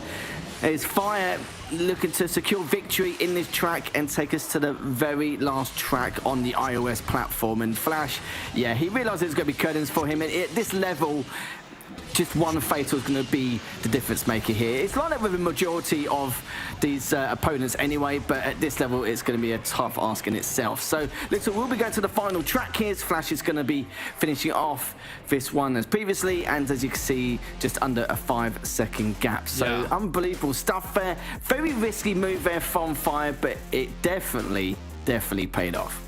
And the thing is, he planned it.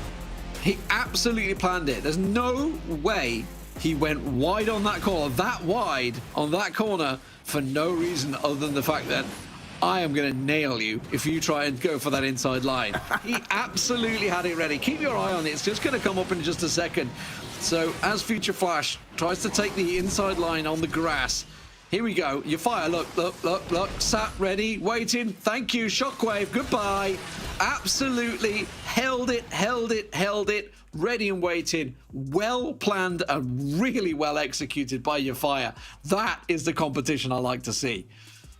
Yeah, very well timed again, very strategically planned. I can't speak today, but yeah, it was just crazy how he knew that he's only got kind of one opportunity for this, and if it didn't pay off, that would have been the end of the tournament. Flash would have already won this grand finals. He would have been the champion once again, and it just shows that no matter how much pressure this kid's on, it's actually remarkable how confident he is and with his decision making overall. And look at the difference in time. You can see there, just under 4.5. Ridiculous stuff coming out from both of them. And Flash, he had a tiny bit of a sloppy start at the very beginning of that track, but no matter what, though, you could see how well well and how great Fire was performing, not just in this track, but just every series alone. So he's definitely not underestimating this opponent at all in the slightest. But of course, final track, both on tournament point. Whoever's going to win this one is going to be the champion here at the Snapdragon Pro Series. So very excited to see if we can have a completely new champion compared to the usual suspects we have gatekeeping the grand finals. You know, we were looking at this and looking at the Android saying, oh, that Android's going to be close. But I got a feel that Future Flash is just going to run away with the finals here.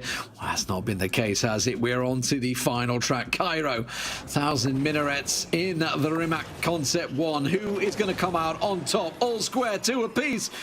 The battle for the iOS champion. Oh, look how testy they were at the start. They didn't want to run into each other. They were like, no, you're not going to put me in the wall. As they both hit the shockwave, hit the jumps. Future Flash and Fire neck and neck through the jumps. Oh, and he even went over the rail to get a bit more nitro, so he could overtake you considering the circumstances. Absolute pandemonium the entirety of his series, and it's been an extremely close affair. He's using the perfect nitro instead of the shockwave to go up that previous jump. Yeah, he's hanging it. He's got the shockwave ready. Future Flash. No, there's a shockwave just ran out before him. How did he not wreck him? Oh, and it's put your Fire down. It's put your Fire down and out, and Future Flash will have a huge lead now after that fatality. What a scuffle. I was not too sure how on earth that was going to end up and what the result was going to be, but it does mean Flash, surely now with a commanding lead, is going to play this as safe can be and be able to potentially guarantee himself as the champion once again of the Snapdragon Pro Series. Wow, and I've got to be honest, for a split second I thought Future Flash was done because he was upside down. I thought he was going to be the one that gets wiped out. Your Fire clips the bridge there as well, just to add insult into injury. Obviously, when you're going for it flat out, you know you're going to be making mistakes, and that's exactly what he's doing, riding the rail, hitting everything he can.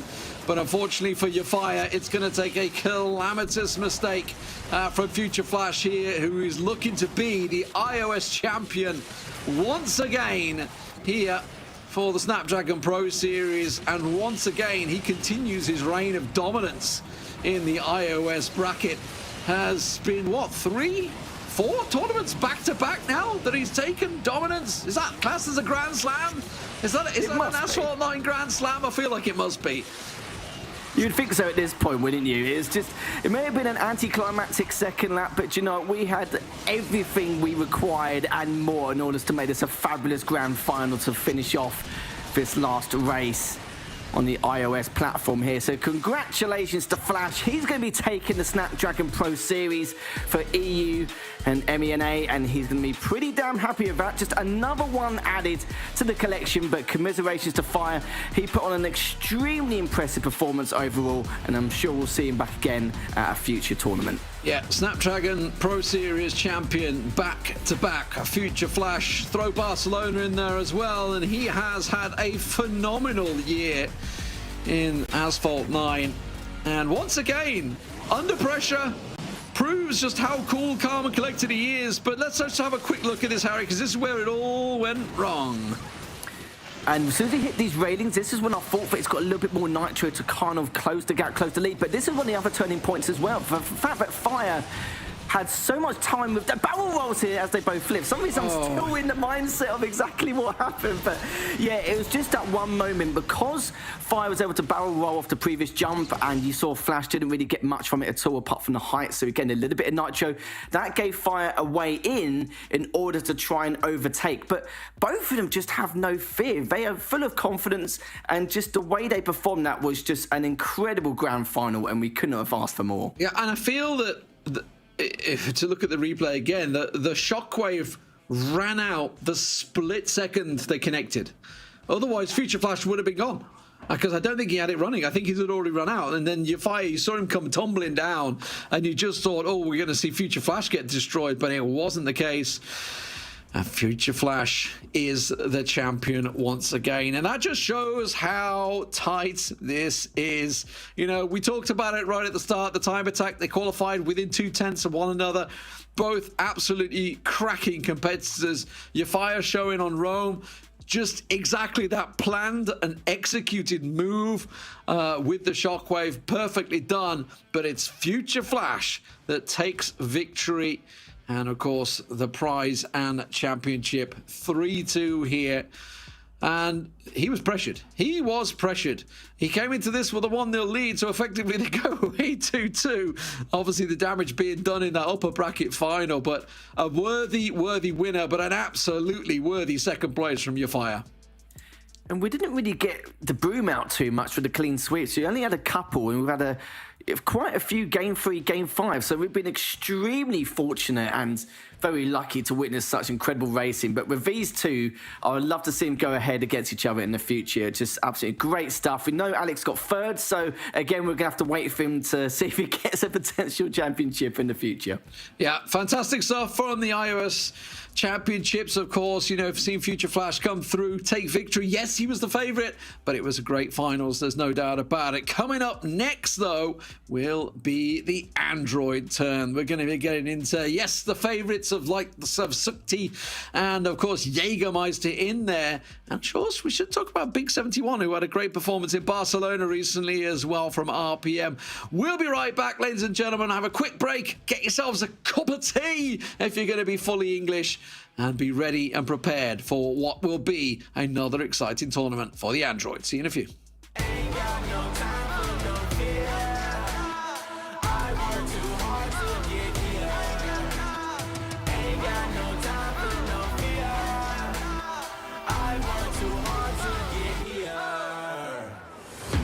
Got the time, put me in, coach. I've been going hard, time to let it show. Everything raw, give it to me now. Let me have the spot, man, it's going down. Gotta get it here, I don't wanna wait. Take what I want, then I go train. Gotta get a win, I won't lose the game. This is my year, I ain't gonna break.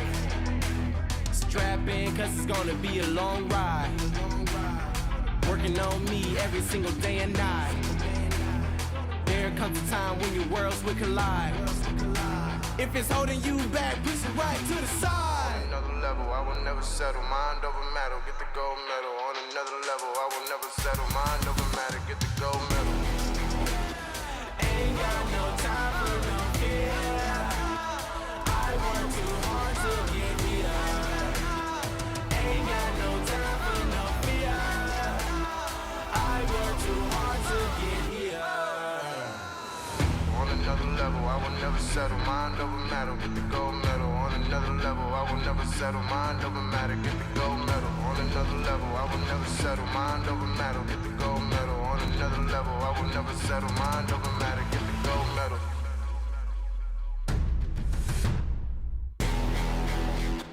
Ain't got no time for no fear.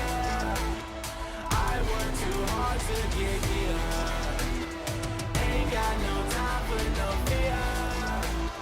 I work too hard to get here. Ain't got no time for no fear. I work too hard to get here. Ain't got no time for no fear. The Snapdragon Pro Series powered by Samsung Galaxy is brought to you by Snapdragon Elite Gaming, Samsung Galaxy S23 Ultra, Monster Energy, and DHL.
Welcome to the place where dreams come true, where everything you want can be yours, if and only if you're willing to work for them, you're willing to hurt for them, but most of all, you're willing to be first for them. Ha! Look, I'm going straight to the top. I don't know how I would stop, like it or not. I got some goals that I'm hitting. You hear what I'm spitting? It's hot. Look what I got. Whole lot of passion and pain. The road to success is insane. Stay out my lane, cause I'm on a mission. I'm getting what stands in my way. Yeah, I'm a beast. I wouldn't play with me, baby. The way that I'm training is crazy, and I do it daily. You wanna talk about drive? I got more drive than Mercedes. I've never been lazy. I'm in the room, it's a red alert. You wanna compete? Well, get better first. I got 10 toes in the dirt, push through the hurt just to show them my worth. I'm the best. Yeah, I'm the best. I never stress. I know what's next. I'm who they test, like we playing chess.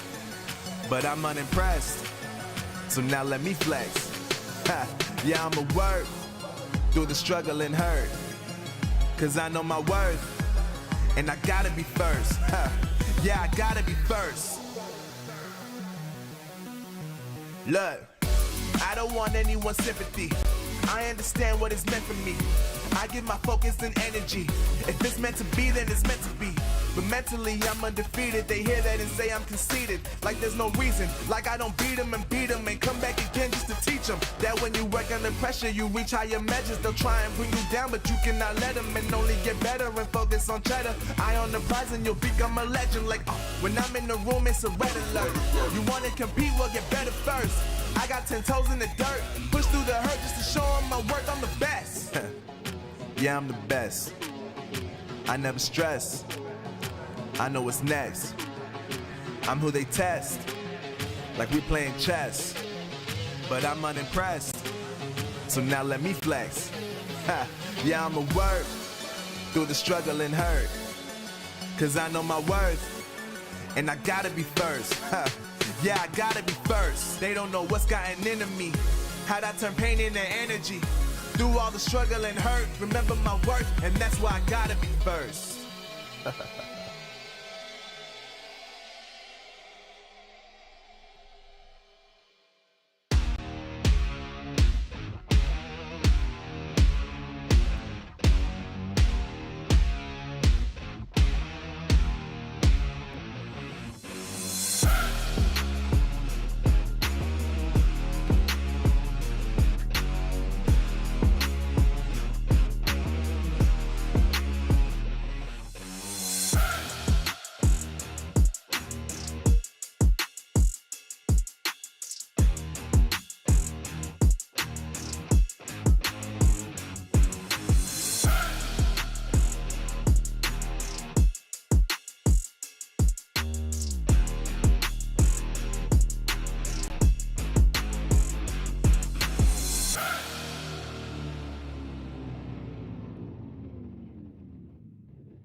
And welcome back to the Snapdragon Pro Series. I'm Lethal. Joining me is D-Man once again. We've had an incredible iOS side of the event. We've had an incredible grand final, and we can't really complain with the matchup that occurred, and Fire almost taking it.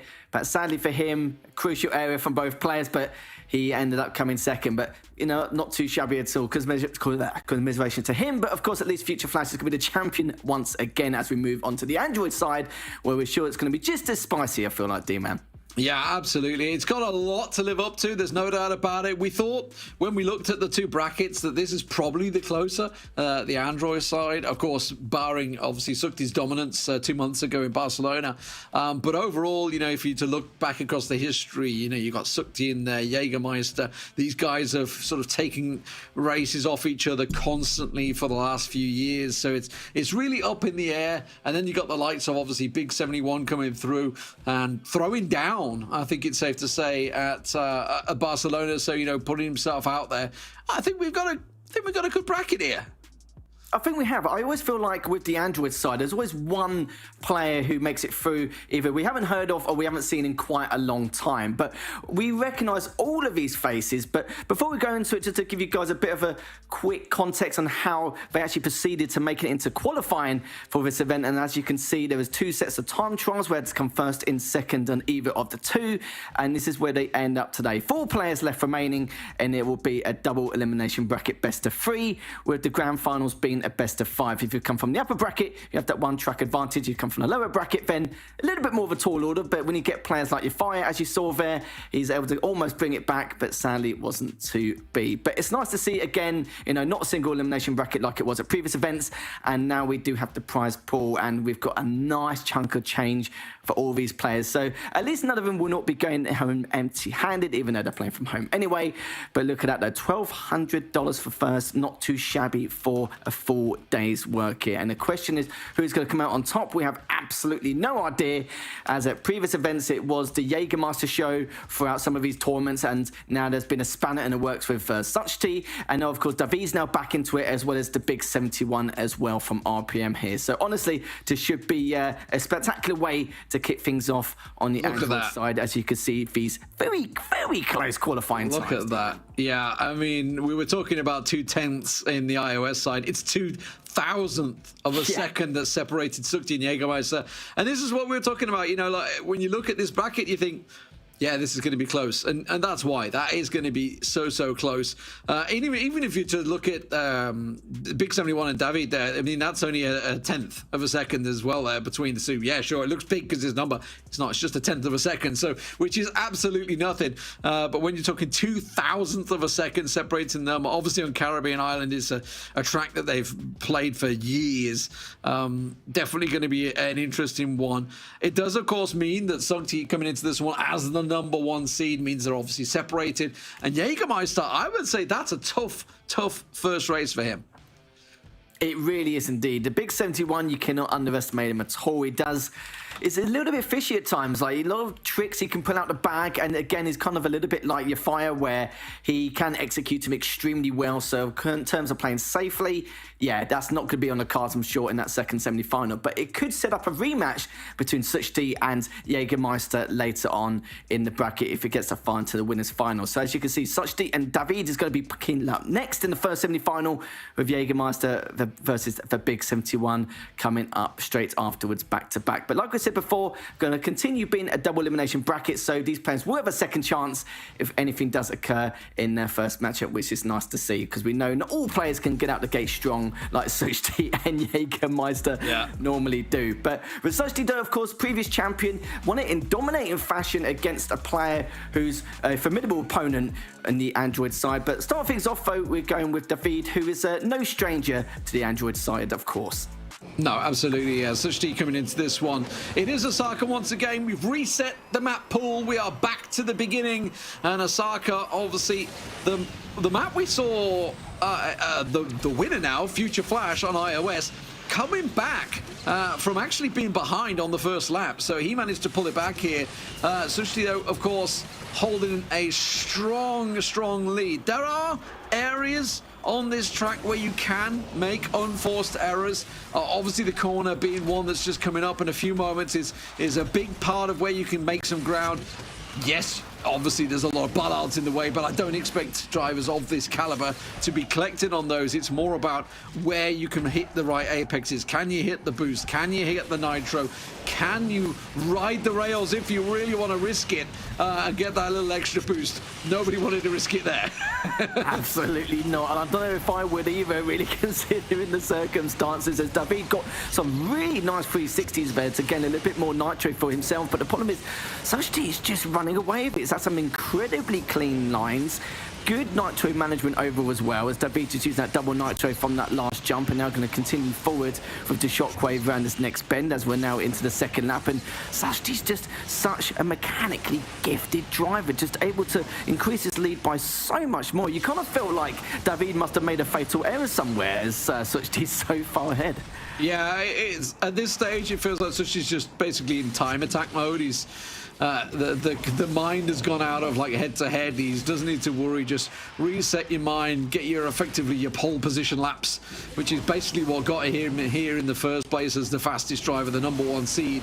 He's the man to beat, and he is playing it as safe as you like there in the jump, whereas David is trying to throw everything he can in it. But this is really the only area Sukti could lose it. No, does it perfectly. Yeah, it's not in his character to make these kind of fatal errors, but he is known in his character for such flawless gameplay here, as it is going to be Suchti taking the first victory here in this series in dominating fashion, as David now may have to think about playing a little bit dirty from the get-go. Well, I mean, we're going on to Shanghai Pudong Rise, so it's if you fall behind, it's going to be very hard to come back. There's no doubt about it. It's a big old track, so really hard to catch up if you fall behind. As I say, these two first tracks, especially Osaka and Shanghai, the chance to come back are very limited. I think is best to say. I mean, we saw it; it's possible from Future Flash. We saw it's absolutely possible, but you have to stay within reach of your opponent to start with, and that's unfortunately where the difference was. Suchti just too strong. Certainly was, and it's just a flawless driver overall. Good lines, good nitro management, had everything he required, won every jump almost perfectly. And even with the time difference, you can see there remarkable stuff, nearly 2.4 second difference. That's basically almost equivalent of a fatal crash. That's how crazy that gap was in comparison. And this is what I mean. David is no stranger to the scene. He's also an incredibly gifted driver to a certain degree, but Suchti is just another player in itself, an absolute demon on the server, and he could be continue to do the same in the second race. But if I was in David's position right now, I'd be not really thinking too much about adaptation, but how I can just cause a bit of an upset at the beginning. Yeah, it's got to be about the start, as you say. It's all about the start, I feel here. Let's have a quick look who's going to be signing out as player one. It will be Suchti. Suchti's going to be on the left-hand side, so we'll see whether that pays off for him on Shanghai. But yeah, I feel that it's got to be about this start. If he can get the start right, there's a chance. But Suchti, you know he's not going to make an error on Shanghai. I could have just cursed him. But I feel like I haven't. I feel like he's going to be incredibly strong here. And there's a reason he's the #1 driver right now. He has been very strong over the last year.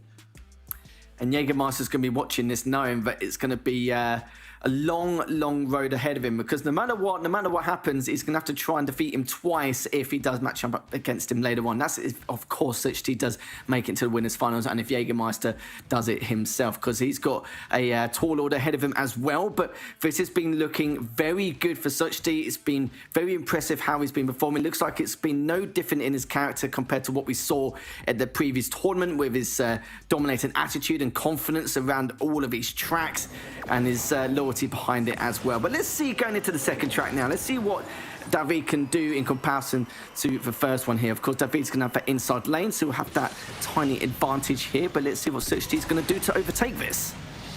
Well, we'll keep our eye on it. And as I say, it is all about the start. And now David's got to try and play it calm. Is probably is it fair to say calm? I mean, he's got to keep his cool, there's no doubt about it. Now he's got the lead, what can he do with it? He came third place in the Snapdragon Pro Series in the first season of it, actually. Obviously, Suchti went on to do very well and reached the final in that one. Jägermeister actually won that season 1. Season 2, of course, went to Suchti. So definitely has it in him, and right now I feel he's got the inside track Suchti here, and there we go. Into the distance he goes, and David, just the smallest of errors like that could well cost him. David didn't really knock Suchti out the way earlier too much to affect his speed, momentum going forward, but for David though, that huge knock earlier on could cost him dearly here. He's at least 2 seconds behind now. And David, he's still got another lap to go yet, as we're at the halfway stage. And now David's going to try and break Nitro trick around his corner. And speaking of tricks, he's going to pull all out the bag, or else he's going to be continuing his path into the lower bracket. But Suchti, like I said, not really in his mindset in order to have any mistakes guaranteed. He's a very flawless driver, as everyone knows in the Android scene, and CEST now is just going to continue his path.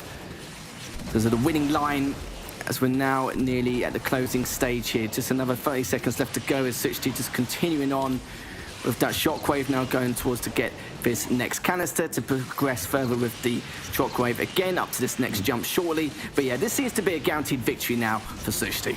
Yeah, absolutely.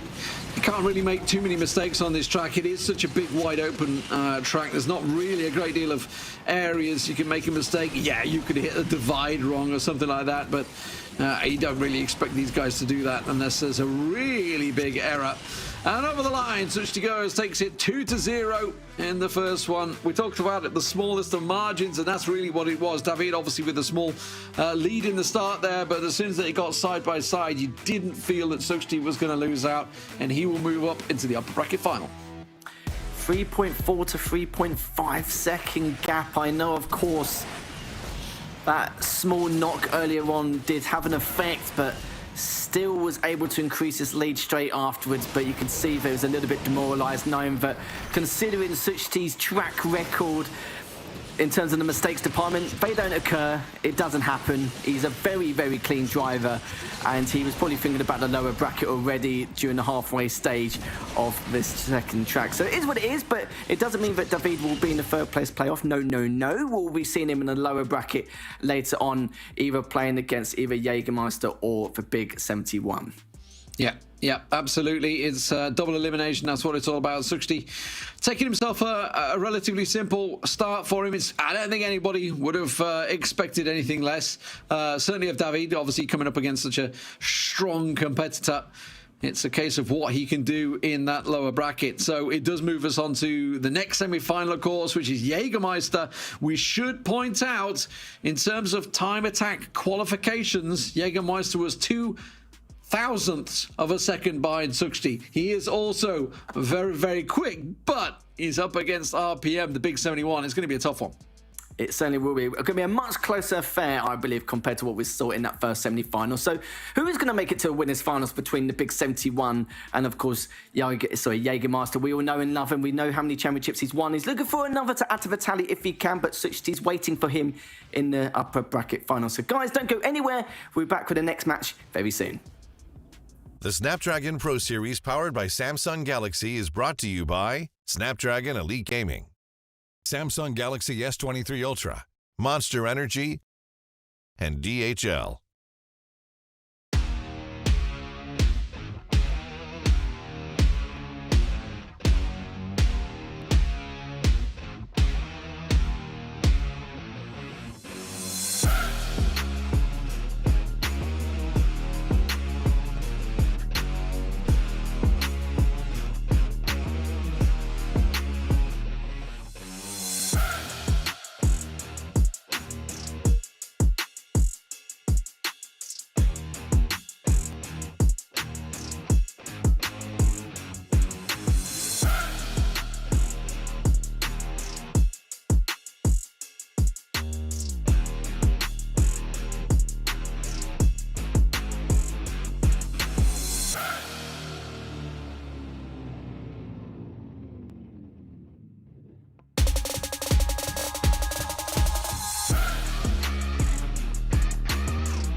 Welcome back to the Snapdragon Pro Series. We are into our second best of 3 here on the Android side of the bracket. My name's Jorazar. Joining me once more is Lethal for this next matchup. Look, it's not going to be the Jägermeister show, except as things currently stand, we have to look at it and go, is it actually going to be? All eyes are on him now. It certainly is indeed. Of course, back in the day, Jägermeister was winning absolutely everything in the Android scene.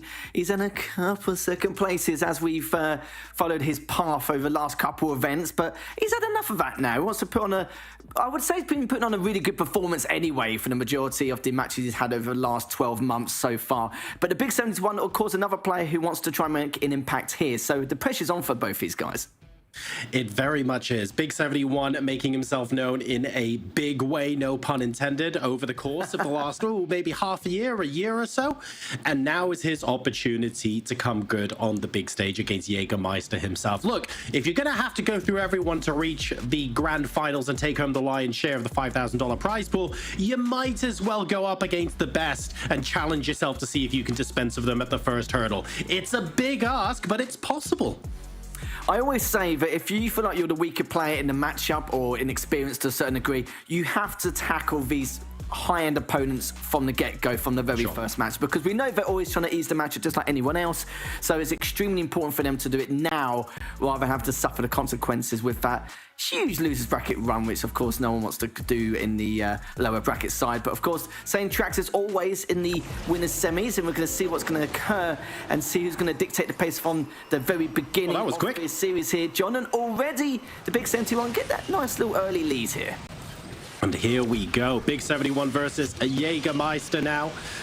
Big 71 with a decent initial lead. Nothing to write home about, but always nice to force your opponent to do a lot of the legwork. Now the question I have is, how's Jägermeister under pressure? Is he any different to how we saw him last year? How's he going to handle this? Yeah, that's going to be a question. It's going to be answered shortly, I'm sure. Both using that break nitro to now use the shockwave around this next bend. Still on his tail as the pressure's going to be on, but looks like the mental fortitude from the Big is looking just as strong as he's all trying to close that gap or trying to get around him, but he knows how risky that's going to be. He doesn't want to go for that collision, and he didn't get as much airtime, so lacking a tiny bit of nitro in comparison, but may only cost him about a 1/10 of a second here, as the Big now might as well get a little bit more of a lead here and is able to stabilize it a little bit better as well now. A couple more rolls off the jump there for Jägermeister as he continues to pursue, about a third of a second behind now to Big 71 as we move into the second half of this initial race. And you know what? I was expecting high drama, a lot of action, a lot of expectation on both the shoulders of these drivers, and things have been pretty smooth so far, if I'm honest. They have been. They've been both pretty flawless so far. Only a tiny mistake around the third bend at the beginning for Big, but apart from that, though, he's able to rectify that with some more air time and better nitro usage here, as they're both just drifting away to gain that shockwave to get around this next bend for this jump over across the bridge, as Jägermeisters get a lot better airtime for what he had with that jump compared to the first lap here. But is it too little too late here? We'll find out shortly as we're coming towards the end very soon on this second lap here. Jägermeister now running out nitro just a little bit here, and in the end though, I got a little bit worried him because I wasn't too sure how close he was to finishing, but yeah, it does mean that 0.6 of a second goes out for Big 71, and that was a great way to kick things off. And now Jägermeister is heavily under pressure and could be seen into his future into the lower bracket.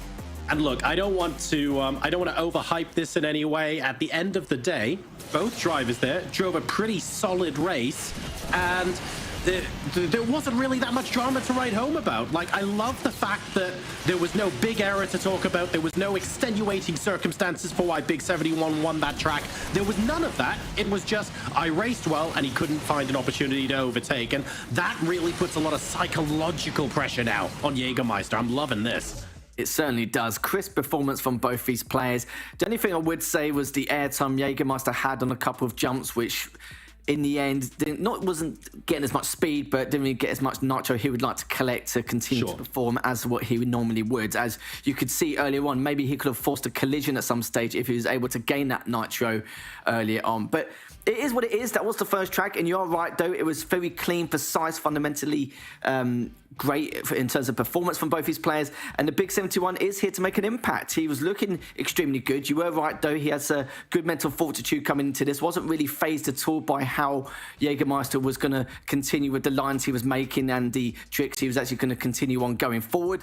But this is make or break now. This could be Jägermeister's last track, then going into potentially the lower bracket, which is something I never would have even considered an option or anticipated if this was 12 months ago.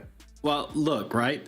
Shanghai, a little bit more of a wider circuit, fewer opportunities to be tight and twisty, sort of barging cars out of the way and stuff like that, which technically favors a good, solid, clean race. And when you're 1-0 behind like this, with Jägermeister outpaced only just in the first track, you can't really afford for that right now. You need to do something. You need to create a little bit of drama. You need to make something happen. I just feel like Shanghai is not the best place for him to try and do that. We'll have to see, because of course the Big is going to get that inside lane, so he's going to have the early lead to dictate the pace in the tempo. Not as much airtime, but got a bit of speed there anyway, as he's using the 360 now to get a little bit more nitro, and he's got the perfect, both neck and neck are next to each other, as there's going to be a knockdown, as Jägermeister is going to be able to take the lead comfortably by at least 2.5 seconds, and the Big 71 has a mammoth climb in order to try and bring this back. That looked really, really close going onto that ramp, neck and neck. Jägermeister just managing by a split second. And that timing is really all that mattered. Managing to wreck him, and as a result, he's got a lead now that basically can't be given up unless Jägermeister makes a fairly major mistake. And exactly as you rightly mentioned as well, it's quite difficult to make a mistake. The only time you will see these fatal errors is due to maybe like a collision, as we've already witnessed. As both players were looking to play no fear, quite greedy over that previous jump. Sadly, the Big wasn't really the one to actually come out on top in that little scuffle.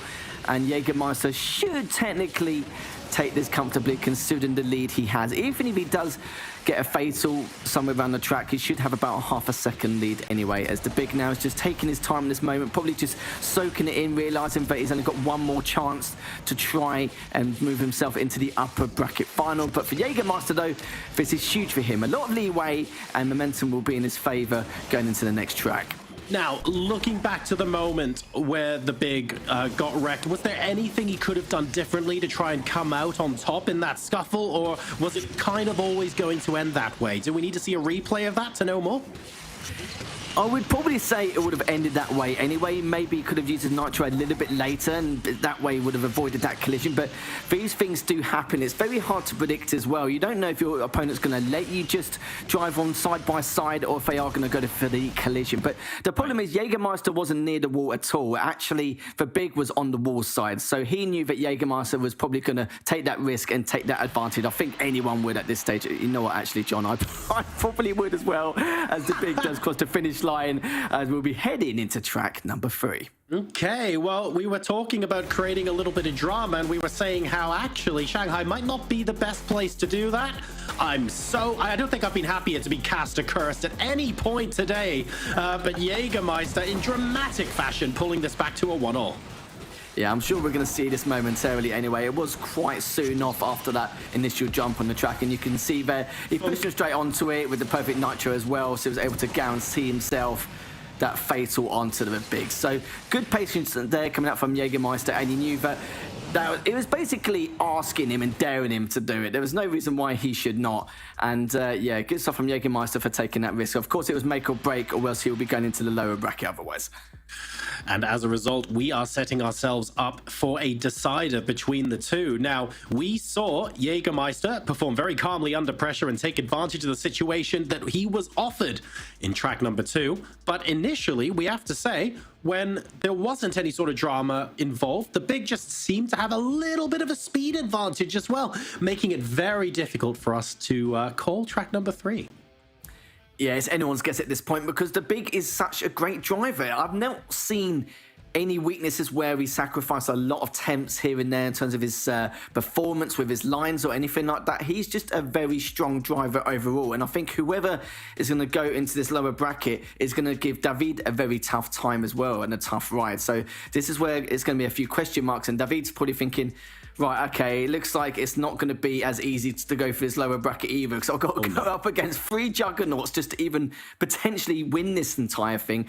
But as you mentioned before, we need to go through everyone at some stage. For David, it's going to be tough, but whoever's going to lose out on this one is going to make life a living hell for them as well. As we now start things off on this third track, is you can see the big does have the advantage in terms of this the left-hand jump, but looks like they're going to go for the right-hand one anyway. So nice little early lead for him, and good jump coming out from these two as they're now going to use that shockwave. Also the wall ride, you can see as well, Jägermeister actually wall ride a little bit earlier, so we'll gain a little bit more nitro compared to the big.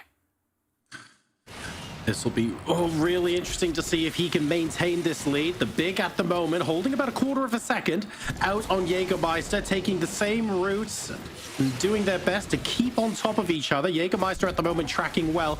And we'll see where his opportunity will come potentially to overtake. It's obviously make or break here for both of these drivers, and at stake is an upper bracket final.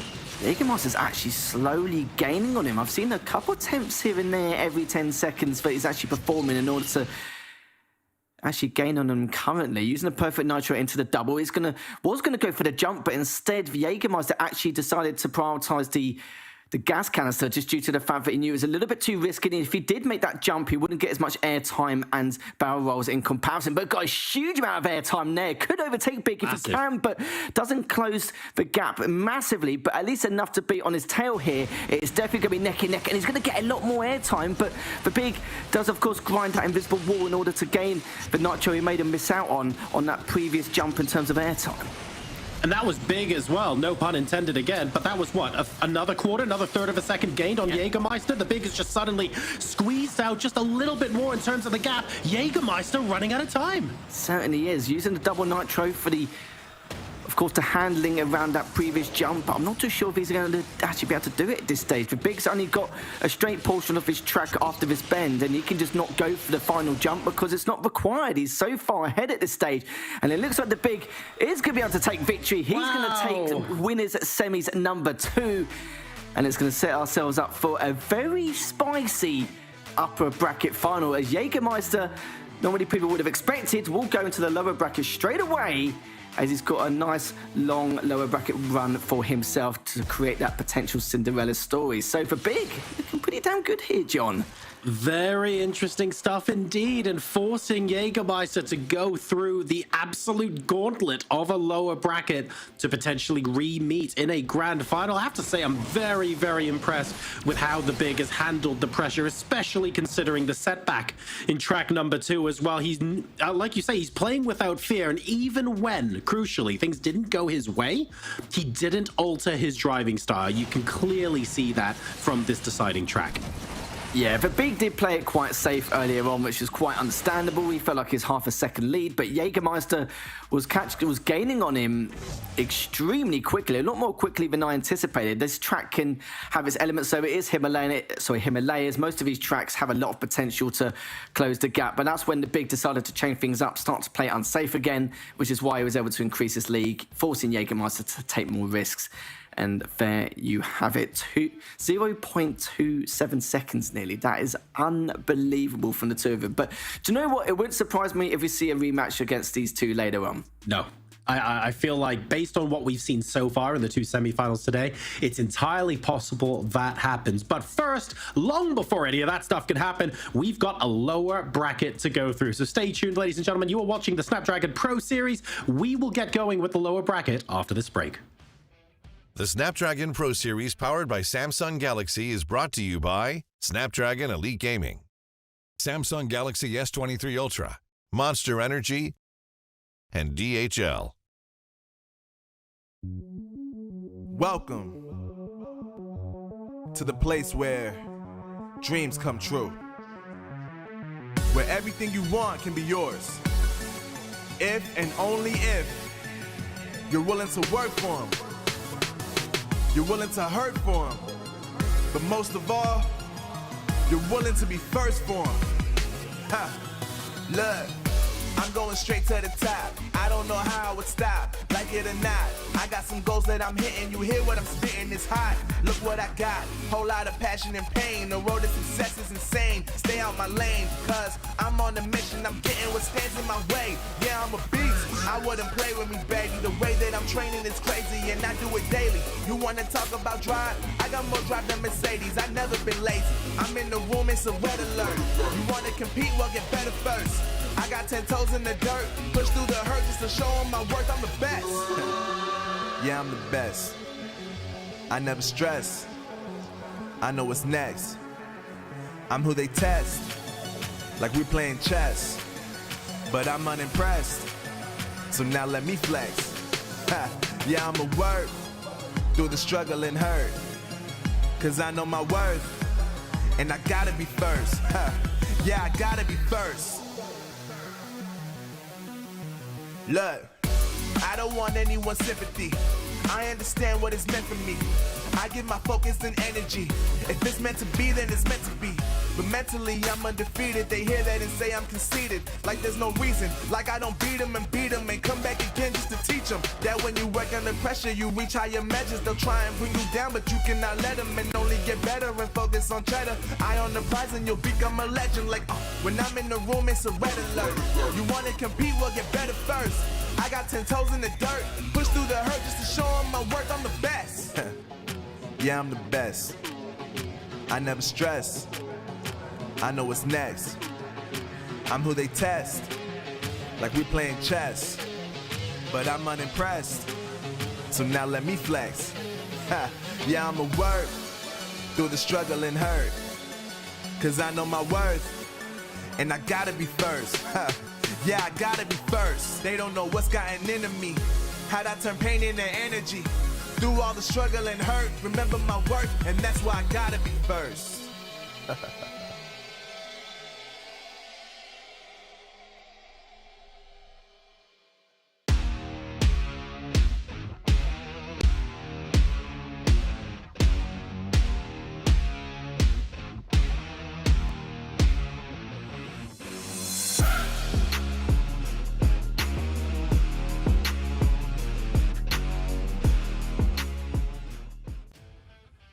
Welcome back, ladies and gentlemen, to the Snapdragon Pro Series. We're into the lower bracket now, where David is going to be taking on Jägermeister. This is going to be a very interesting matchup indeed. Arguably, David versus Goliath based on past results, but we'll wait and see if that holds true. Lethal, what do you make of this? No idea, my friend. No idea at all. This is going to be an extremely close affair between these two. And Suchti, we know he had a dominating performance in the previous Snapdragon Pro Series. Is it going to continue? We don't know. The big might throw a spanner in the works, which is what we're desperately hoping for. We need to see another 3 tracks if possible, because for Big, like I said, very gifted driver, extremely tough to really claw back from. And for Suchti, it's not going to be as easy as he might think. Or will he? We'll have to find out. We're not 100% sure who is going to be coming out on top here. And then every single matchup is just... It's going to be a little bit weird, isn't it? Because Jägermeister knocked down to the lower bracket. Suchti has had incredible performances before. But at the same time, the Big is now... He's asking questions of the established top dogs. He's saying, well, I'm glad you guys have won championships before. I'm glad people are used to you guys being in the grand finals. But... I'm here to stay, and I'm going to try and do it in a convincing way. Suchti's got to be sweating a little bit right now. Probably is a little bit, yeah. Of course, the Big's probably had enough of these two gatekeeping the grand finals every time, and now Suchti, we're going to see exactly what he can do as he uses that double nitro very early on, as he's going to go around this next bend and going to go over straight to the bridge, and then we're going to see how he's going to keep it or solidify his lead. Very actually, you saw that Big used a shockwave over the double nitro to overtake him. Now Suchti uses shockwave of his own, takes down for Big, which is going to be monumental for Suchti, and this is going to give him a very comfortable lead leading into this first track in the series. I want to know how much of that was premeditated and how much of that was absolute instinctive. Actually, this is a great opportunity to get a reaction. I would love to find out what Suchti was thinking in the 2 seconds leading up to that moment. You can see that CEST just had to improvise straight away. He still had the shockwave available because at the time he was just using a double nitro, still had some nitro left in his tank, which meant that he could have saved up and then overtook straight afterwards.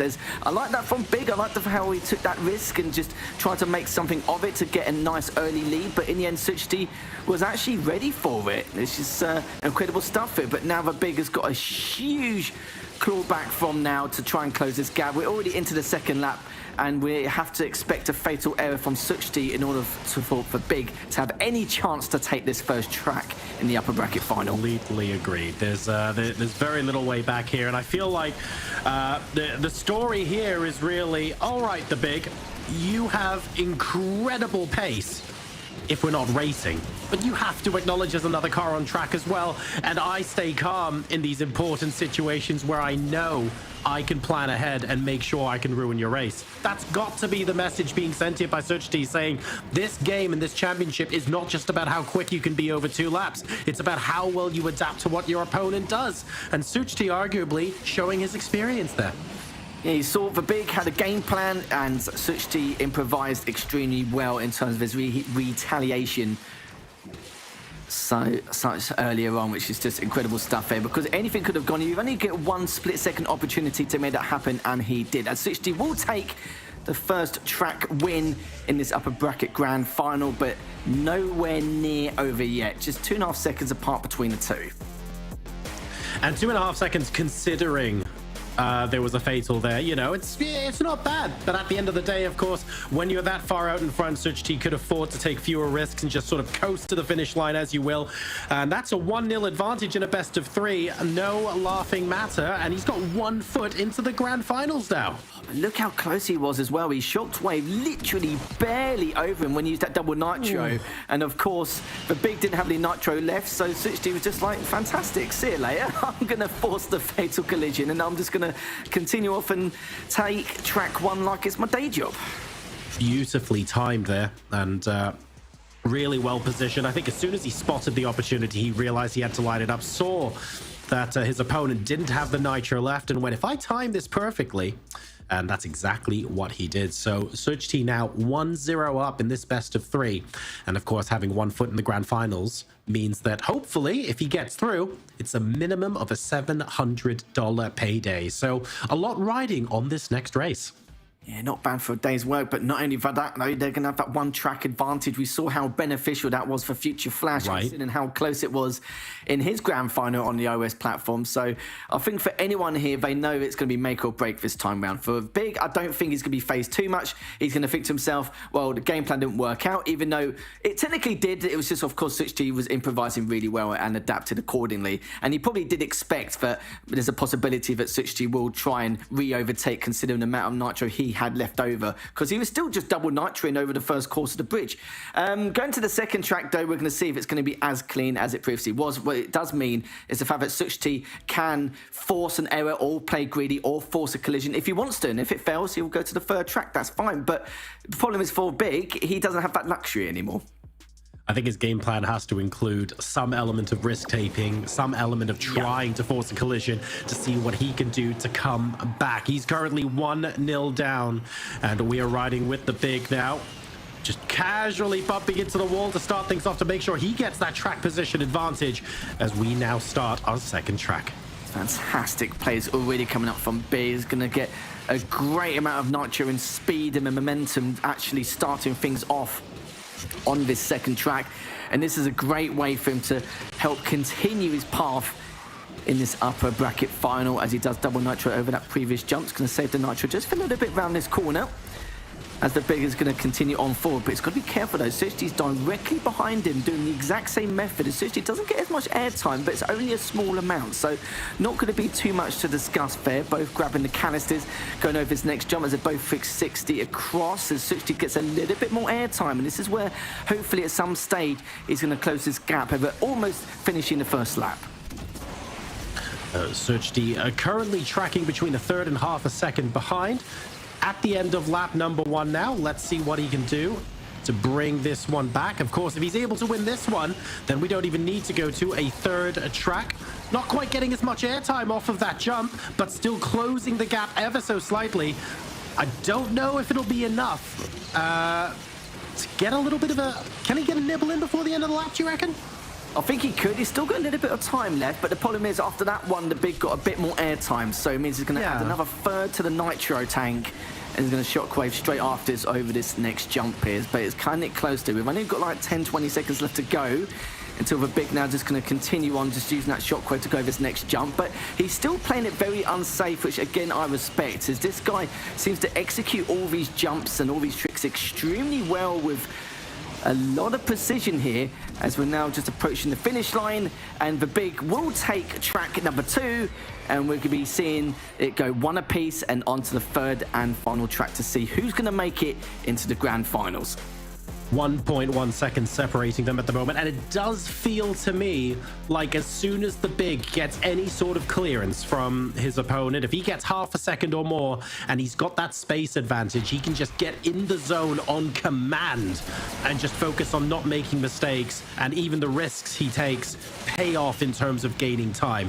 Whereas when another car is within touching distance of him, maybe that's where the nerves start to show a little bit, and that's where a couple of mistakes begin to creep in. So it's really interesting. I think that proves that CEST really has to focus on the first couple of seconds of track number 3 if he wants to be sure of a victory here. And it wasn't just airtime which the big was able to gain upon in comparison. He did a lot more 360s over some of his jumps, which does take a lot more risks. It can sacrifice a bit of your speed if you don't do it correctly, but he's kind of like Fire from the iOS side, seems to execute all these tricks perfectly. And this is what I've noticed in this tournament compared to all the other previous tournaments as well. It's the fact that, yes, there is some greedy plays, but there's a lot less fear, and it seems to be execution is very much on point. We see these risks time and time again. There's always at least 1 or 2 fatal collisions in every series, time and time again. And then it becomes so anticlimactic, we're just like, oh, okay, another one who's basically won because of the fact that one of the other players who are falling behind took too much of a risk. But these risks they're taking is actually paying off a lot more. You can see their plan B's down to Z is literally working out massively in their favour. And we probably noticed a lot of times where they normally perform their kind of time trial kind of runs and then not really too sure how to kind of adapt if things don't go their way on that particular track.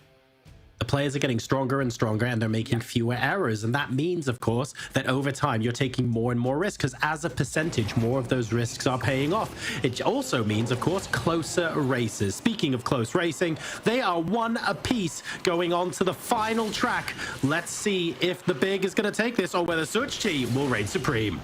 Ooh, a little collision there from CEST, but the big did drift a little bit himself just to gain a slight amount of nitro, using that brake nitro trick to help himself get a bit more nitro in terms of leeway. Good wall ride with the railing as well, just to keep up not just with CEST but of course with the nitro management as well, as they're both going underneath here, using that perfect nitro. They're going to delay it a little bit, is using the double nitro for that handling around that previous bend here. Good jump again, has to close the gap only by 1/10 of a second so far. 360s coming up from CEST, which means he's got a lot more nitro to handle with compared to what the big has, and should be able to stop him from closing the gap as much.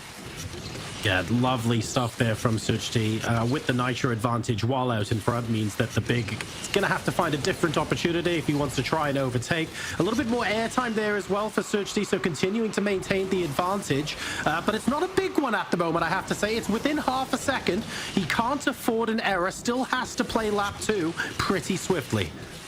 There's a lot of tricks you can do here as well. We're quite risky, but at the same time, you've got to remember this is quite a long track. A little bit longer compared to what we normally used to here, as the big has actually gained on him by quite a large margin, a couple of tenths of a second, as he's using that double nitro, but CEST is still riding the wave with that shockwave. You can see the big there didn't wall ride as much that previous railing, but did on that last one here, and now it's going to be neck and neck almost. Using that 360 still so risky, and actually be able to pay off here, using the double nitro to get around this last bend, and CEST actually favoured the shockwave as he wasn't able to handle it as much, but wanted just a little bit more momentum going forward. Wall rides the railing once again. He's so close to get by. He's got more airtime. He's got the double nitro, still looking to try and overtake as we go over this next bridge. It is neck and neck as they approach the end of the race here. The big pulling out all the stops to try and get ahead of CEST, but as it stands, he's ahead by fractions of a second. He's holding on so far, and it looks like he might cross the finish line just ahead.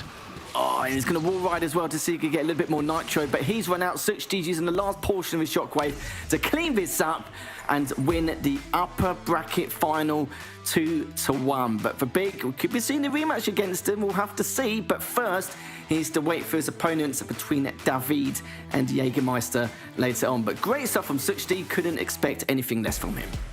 Very, very close stuff, and right up until the very end of lap 2, it wasn't clear who was going to come out on top. You can see here just a brief replay of CEST taking that critical advantage at the start, which he managed to just hold on to for the remainder of the race. The Big there, soaking up the pressure well, I have to say. I was saying before how when another car is close, there's a chance that those mistakes were creeping in. If I'm honest, he actually held on and caught up to CEST very well there in lap 2. He certainly did, and I kind of feel like both players didn't really have equal strategies at all in the slightest. Some players preferred to 360 over a couple of jumps to gain a bit more momentum. Some others actually decided to go towards more the height gain and gain more nitro, and we're seeing only a very rare mistake. I wouldn't even call it a mistake. It's just that collision at the very start just helps CEST dictate the pace instantly. People may think it's not really a lot, but look at the difference in it between the two. Only 1.1 second exactly. As CEST now is going to be sitting pretty in that grand finals with that one-track advantage, as we'll be seeing him again later on in that spicy best of 5. Very, very lovely stuff there. So, CEST in the grand finals. Not an easy affair, I have to say, in the upper bracket final. He was pushed all the way by the Big, who's really showing us some excellent racing today, but ultimately he goes into the lower bracket final, so he will meet the winner of David and Jägermeister, and one of them will fight it out with the Big for the other slot in the grand final. This is still all to play for. All 4 drivers are technically still in the running, but remember, in the grand finals, the upper bracket driver will get a one-track advantage. And for CEST, he secured that now, Lethal. That is so, so important, as we saw in iOS. It certainly is, considering how close these matchups have been and how close these drivers are. And you need absolutely everything you can gain against a Big. How good he is as a driver and how well he's been performing. It's really scary what he can do. And I'm sure whoever's going to win between David and Jägermeister, they know that it's going to be a big challenge for them. I'm not even talking about CEST either, as the Big is going to be sitting there waiting for them. We're looking forward to seeing how the lower bracket is going to play out. We've spoken about it enough. It's going to happen after this short break. We'll see you soon back here for the Snapdragon Pro Series. The Snapdragon Pro Series, powered by Samsung Galaxy, is brought to you by Snapdragon Elite Gaming, Samsung Galaxy S23 Ultra, Monster Energy, and DHL. Welcome to the place where dreams come true, where everything you want can be yours, if and only if you're willing to work for them, you're willing to hurt for them, but most of all, you're willing to be first for them. Ha! Look, I'm going straight to the top. I don't know how I would stop, like it or not. I got some goals that I'm hitting. You hear what I'm spitting, it's hot. Look what I got, whole lot of passion and pain. The road to success is insane. Stay out my lane, cause I'm on a mission. I'm getting what stands in my way. Yeah, I'm a beast. I wouldn't play with me, baby. The way that I'm training is crazy, and I do it daily. You wanna talk about drive? I got more drive than Mercedes. I've never been lazy. I'm in the room, it's a red alert. You wanna compete? Well, get better first. I got 10 toes in the dirt, push through the hurt just to show them my worth. I'm the best. Yeah, I'm the best. I never stress. I know what's next. I'm who they test, like we playing chess. But I'm unimpressed, so now let me flex. Ha. Yeah, I'ma work through the struggle and hurt, cause I know my worth, and I gotta be first. Ha. Yeah, I gotta be first. Look, I don't want anyone's sympathy. I understand what it's meant for me. I give my focus and energy. If it's meant to be, then it's meant to be. But mentally, I'm undefeated. They hear that and say I'm conceited. Like there's no reason. Like I don't beat them and come back again just to teach them that when you work under pressure, you reach higher measures. They'll try and bring you down, but you cannot let them, and only get better and focus on cheddar. Eye on the prize and you'll become a legend. Like when I'm in the room, it's a red alert. You wanna compete? Well, get better first. I got 10 toes in the dirt, push through the hurt just to show Yeah, I'm the best. I never stress.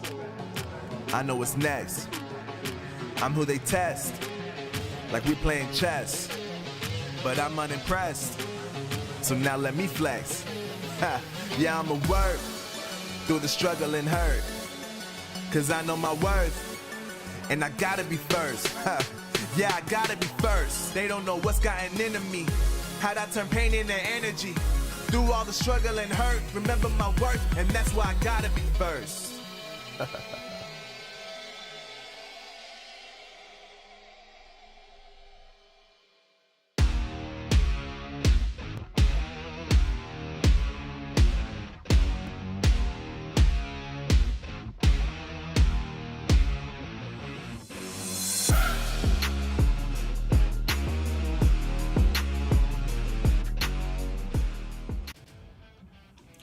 Welcome back, ladies and gentlemen. It is the Snapdragon Pro Series for Asphalt 9.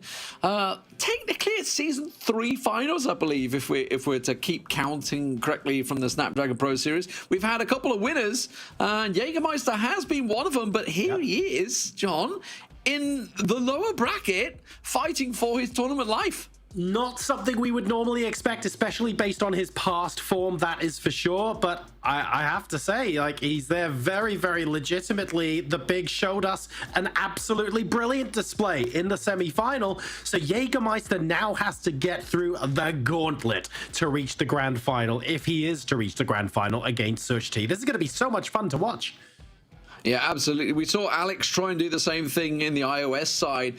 Sorry for spoilers, but if you missed it earlier on, you missed some cracking fights in the iOS. Obviously, we got the champion for that. Now we're trying to claim the champion here. David, obviously coming into this as...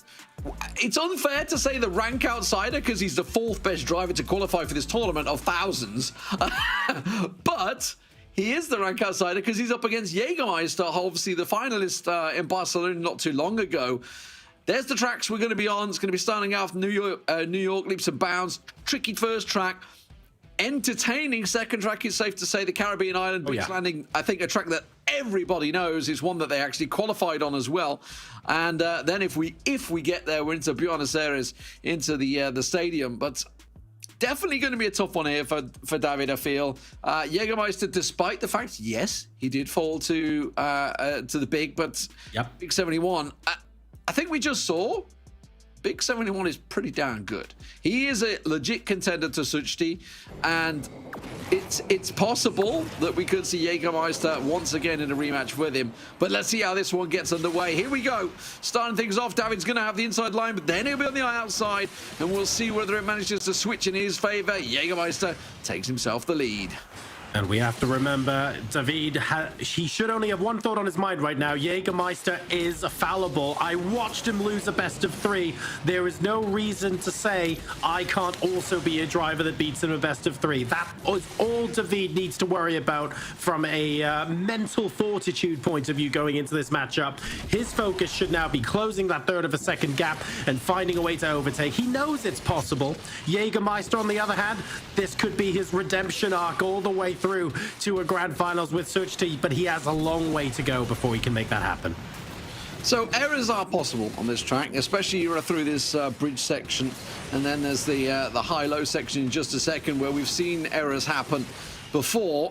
So it is totally possible. It's going to be the inside line for David, and then obviously that will put him on the outside on the second. It does give him that extra jump.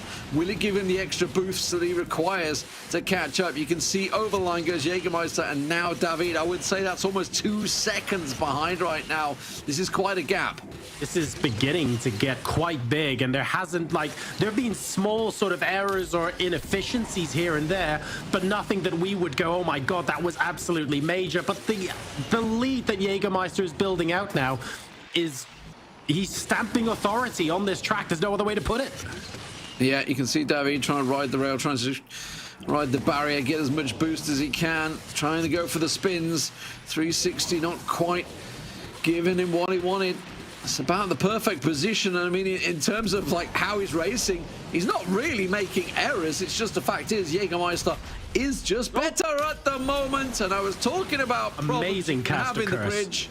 Yeah, well, I mean, as I say, like the bridge is definitely an area you can have a lot of problems with, and there it was. Oh, and unfortunately, that is it for track number 1. Taking risks, of course, to try and narrow that time deficit, but quite honestly, it was already very large by the point David had actually gotten to the bridge. If we're honest, Jägermeister had that one beforehand. It was very, very impressive. Yeah, absolutely. I mean, once you're at that stage, obviously for David, he's just taking risks. He's got to take risks to try and catch up. It doesn't matter whether you finished a split second behind or whether you finished 20 seconds behind. It doesn't matter. You just got to throw caution to the wind and go for it. Jägermeister, of course, coming out on top, had the luxury of casting and interviewing him many times over the years of Asphalt. Obviously, it's great to see how his career has progressed with the game. Obviously, you know, I remember years back when I first started commentating, he was just this young lad working as a waiter, playing the game on the side. You know, when he got a chance, didn't really have time to practice, and you know, and he managed to qualify through, got lucky, and then suddenly got himself into the finals. And that's where he realized he started to take it a little bit more seriously, because you can win decent money throughout these tournaments. And at the end of the day, once you do that once and you properly put the practice in, look, that was him on very little practice. Let's see what happens when I properly put time into the game. Absolutely possible for it to snowball into a fantastic career-defining couple of first victories. Right now, though, Jägermeister does look like he's outclassing David. Not even a little bit. I'm actually surprised at the margin of victory, because David is an excellent driver, and even though I had Jägermeister down as the favorite to win this, I didn't think it would be that clear, at least not in the first track. No, and the next one's Caribbean Island, which is a track that both of these drivers will have driven God knows how many times, thousands of times, because it's like one of the most common tournament tracks out there. The fact that it was used in the time trial as well sort of stands to that fact. And if we were to look at the qualifying times for these drivers to get here, it was a 107.735 for Jägermeister, just 2/10 2/1000ths of a second behind Sukshi on this exact one. Actually, tell a lie, it was peer pressure they qualified on. I will let you off. It was beach landing, but we do have beach landing all the damn time in this tournament. I know that for a fact. I've cast this track so many times, but it is popular. We saw, if you remember, Alex versus Fra on this track, and Alex made that epic comeback on the final lap. So oh my God, comebacks are possible, but you have to be in the right position at the right time to make those choices, those final cuts at the end of the track. Obviously, you have like a 3 or 4. Well, I think it splits to about 5 options if you were to technically take each route to choose from. But the start can be crucial here, and you can see Jägermeister already trying to bully David effectively at the start. There didn't quite work out, but that cut on the inside, that hurt David dearly. Just that smallest of clips. He was trying to, almost got greedy going for the 360 on the just before the jump there, and it's kind of cost him. He is managing to keep in touch with Jägermeister, but that already put him in trouble. Off the start line, David may be thinking he got the better out of the two of them, for Jägermeister to come straight back on that jump. And unfortunately, that means David is currently second best going into the second half of the first lap. But like you say, Lee, still within touching distance, still entirely possible for him to catch this up. It's all about the choices both drivers make towards the end of the lap and whether they can gain any sort of advantage. Right now, though, it looks like they're doing exactly the same thing, which is fine as David was catching up, but the gap isn't exactly narrowing. No, and Jägermeister's hitting the apexes beautifully as well. That's just something I've noticed, which is obviously it always gains you that little bit of time. Cornering can be that's different from what I would say is standard race game, because obviously you got to be thinking ahead for where the jumps are, thinking ahead where the boosts are. So it's not all about taking the perfect apex, but that said, you can also lose a hell of a lot if you don't hit the apex at the right time. So it's very tricky. It's all about track knowledge, and at the moment Jägermeister is excelling at that. Yeah, I'm looking for opportunities for when David has like a nice nitro advantage where he can sort of gain on Jägermeister here, and then I look over to Jägermeister and it's like, well, actually his nitro bar is arguably full, even more than David's is. There's just no room at the moment for David to catch up, and maybe that's testament to to just how much these drivers have driven this track. It's that much harder to, for them to produce an unforced error. Yeah, I mean, he has gained a little bit of ground, in fairness, but in comparison to what he requires as we get into this section, he's just not close enough. You know, you could go whichever direction you like, and Jägermeister was always going to come out on top there. So solid drive, solid lower bracket for Jägermeister. He will move on once again to get that revenge match effectively against the big 71 from RPM.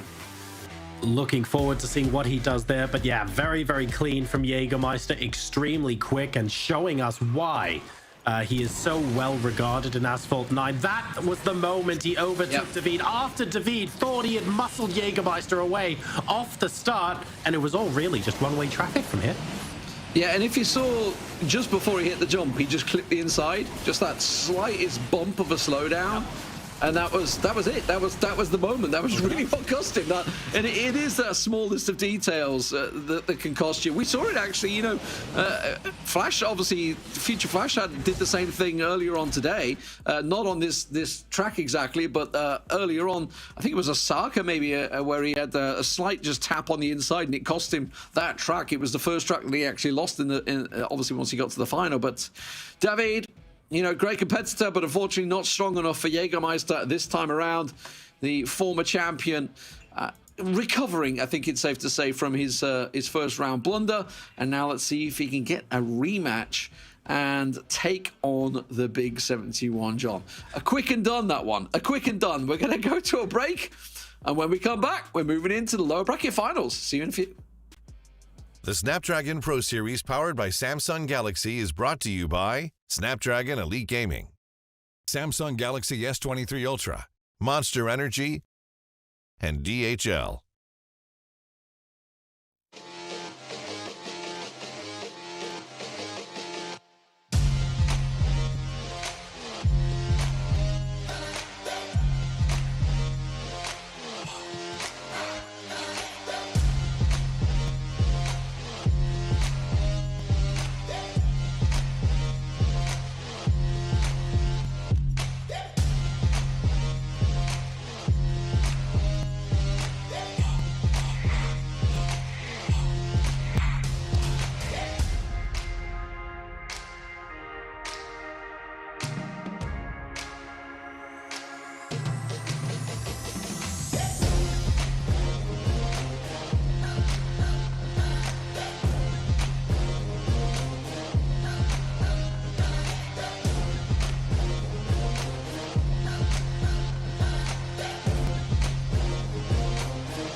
Welcome back, ladies and gentlemen, to the Snapdragon Pro Series here. It is Asphalt 9.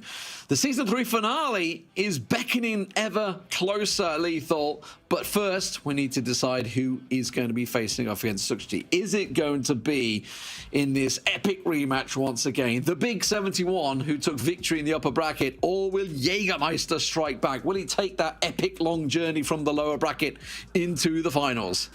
And this is a big question, which is going to be answered shortly, I'm sure.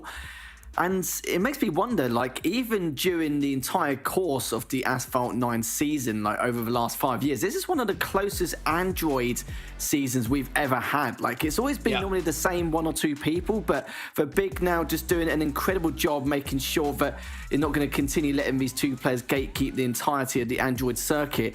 And it's just great to see that some of these players are still making their mark on Asphalt. And even though David fell short, sadly, he's still able to squeeze in the qualifying position. So the only thing David needs to do, work on a little bit in terms of his dueling stance, and then hopefully we'll see him back better and stronger. But congratulations to him at least qualifying anyway and making it 4th place as we head into this lower bracket finals now. And already a little bit of a collision at the very beginning, but Jägermeister's got a huge lead from wrecked him, yeah, absolutely wrecked him. So what a start. But let's not count it out. This is San Francisco. Obviously, the city by the bay. It is a very testy track that can cost you dearly. The big 71, though, is going to have to throw caution to the wind at the start of this. And, well, Jägermeister is going to be loving that. It was definitely a full elbows out affair, though. So we'll see whether he can keep his cool as we approach what is a very tricky part of the circuit. You can see Jägermeister definitely will get the right spin, goes over, and he is absolutely clean through. Looks like the big 71 is through as well, keeping both on the shockwave boost, keeping fully nitroed up as well. But it is Jägermeister fluid through that section. That's where the mistakes can happen. And now, once again, we go around to the second lap. I feel a bit sorry for the Big at the moment because he executed every single jump and trick perfectly, even with that straight barrel roll as well. It just, yeah, it's a shame because if he had the lead, then he would have extended it by so much here. So I'll be interested to see what the time difference is going to be at the end of this. But of course, it's still a little bit early yet, as we're still at the start of this second lap, with the Big now looking to try and continue to close the gap. And he has done. I think he must have closed it by at least a second. I could be wrong, but if he has done, then he needs to do exactly what he did in that first lap. Just execute all these perfect jumps. And the barrel rolls off this straight jump. Is he going to go for it? Yes, he does! And he just makes over the jump bridge. But sadly for him, though, it's not going to get the full execution out. And he probably could have closed the gap much, much further than anticipated. And now he's only 3/4 of a second behind. Yeah, and honestly, if he hadn't have just clipped the bridge, the Golden Gate Bridge, that would have been really, really close. He went for it, balls to the wall. The big 71 throwing everything he could at that one to try and get back from that start blunder. But yeah, obviously damage done right at the start there by Jägermeister. You know what? It's competition play. This is, I saw someone in chat talking about, oh, they should be doing it in ghost mode. Absolutely not.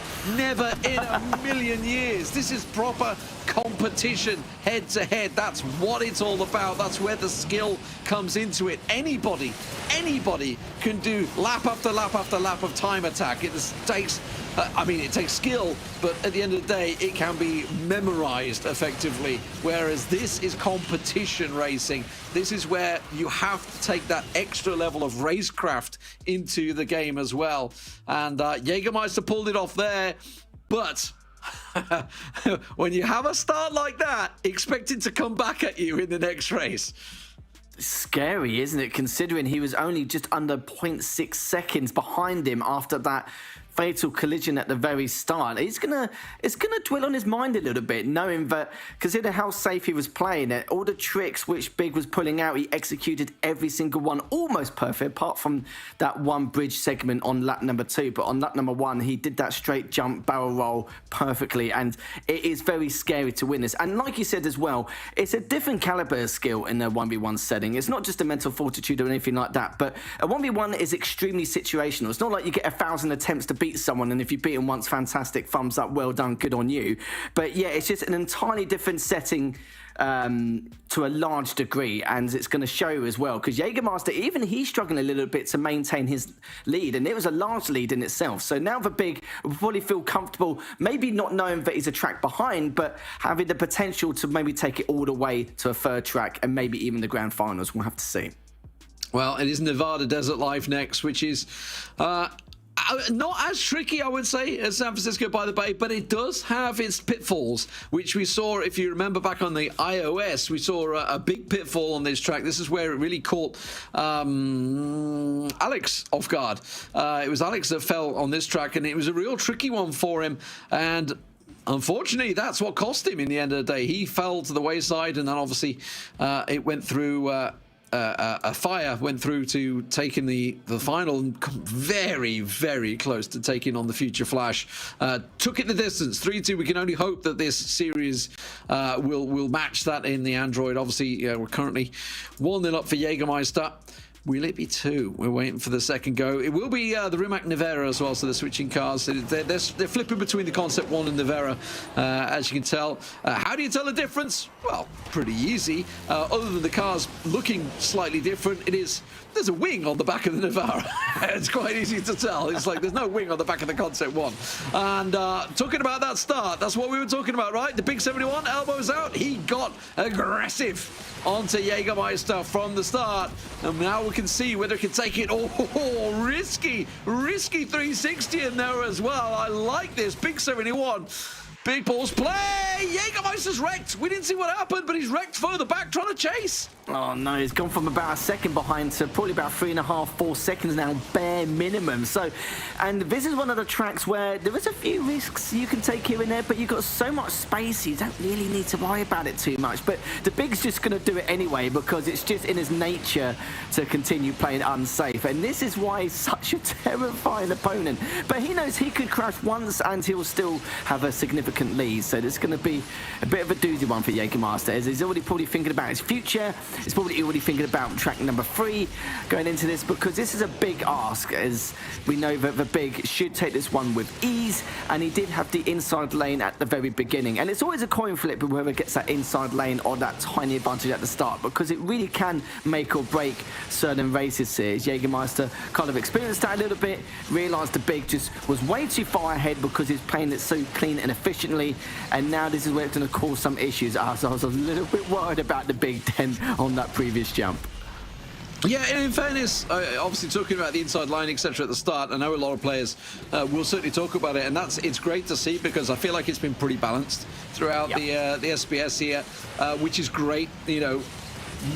Track knowledge coming out from the League Ops guys, the guys behind the scenes, everybody that runs these tournaments. I mean, you get to see us sat here, we just talk. We do the easy part, you know. It's all the people behind the scenes that are obviously running these tournaments, you know, for weeks and months on end, behind the scenes, and obviously to set up the track pool, the map pool, effectively, whatever you want to call it, you know, to balance it out enough that nobody gets a huge advantage either side. Because you could easily, if you don't really know, you could easily say, oh, that guy starts on the left every race and that guy starts on the right every race, and these are the tracks, and there could be all left side bias. But thankfully we've not had that, which I absolutely love to see, and I think that's why we've seen such a great tournament. Obviously this race is a bit different because, you know, well, Jägermeister obviously threw it away at the start, but in terms of balance, I mean, the fact that we've seen so many 2-1s so far is akin to that, as well as the quality of the players, of course.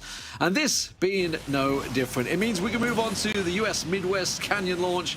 I wonder if we actually caught a glimpse of what Jägermeister did at the start here. I wonder if we can see it in the replay, because we didn't see it live, did we? Yeah, I think we've missed it already, because it was very early on. It was like already the 30-second mark, wasn't it? Yeah, so it was a little bit of a shame, but he felt like he had to, considering the way the Big was playing. He experienced it on the first track, was how close he was, considering the huge gap which was made from that fatal collision on the first track. And you can see there what it was. He was going for the straight jump barrel roll, and he knew that it would gain a lot of nitro from that. It is a very risky maneuver to take because of that jump straight afterwards. Sometimes if you don't get too much height, you won't be able to get over the bridge onto the road, and you saw exactly that. But in my opinion, it was a risk he had to take. It just didn't go in his favour, which we've seen time and time again again. But I wouldn't even say uncharacteristic of Jägermeister, because that's actually quite a difficult one to do in itself. It's not always something which can be easily performed every single time. But it does mean we go to a third track here in this lower bracket final. Winners can obviously face against CEST, where CEST does have that one track advantage, sitting there pretty in the grand finals. And honestly, it's going to be anyone's guess. Jägermeister's hopefully going to try and make this a revenge version of his rematch, or the Big could do exactly what he did previously in the upper bracket semis. Yeah, make the comeback. This is what he's done before, isn't it? And I feel, you know, if you're to look at the start of both of these races, that's where the battle is really fought. So we've got to keep our eyes peeled on this one. Be ready for when this race gets underway. The US Midwest Canyon launch. Here we go, ladies and gentlemen. Who is going to be in the grand finals? Will it be Jägermeister? Will it be the Big 71? Jägermeister starting out, obviously, with the inside line, because he started on the right side of the track. Gives him that advantage. But keep your eye on the Big 71. He knows what he's doing. This is where we saw Alex wipe out on the iOS. Not the case this time around. And both of them performing that barrel roll off that straight jump earlier on, not taking every measure if they can. The Big didn't get as much height with that previous jump, but still seems to be able to follow suit here with that perfect nitro into the double down the caves. And this is looking quite good from the Big though. Still in really good line so far. Jägermeister making sure to maintain this lead. Good jump, good barrel roll as well. The Big was a little bit higher, so that could make a difference here. They're both going to shockwave onto the right-hand side portion of the track. And the Big, again, gets a little bit more height and good. 360 as well, maintaining that speed, and is actually able to caught up by at least a few tenths of a second. And Jägermeister realises that he's got absolutely no room to play this safe during the second lap. Yeah, just that slightest clip on the inside. They both actually hit it, but Jägermeister just hit it a little bit harder, which is what slowed him down and gave, well, the impetus now to Big 71, trying to get that slipstream through as he follows on into the tunnel. This is go risky.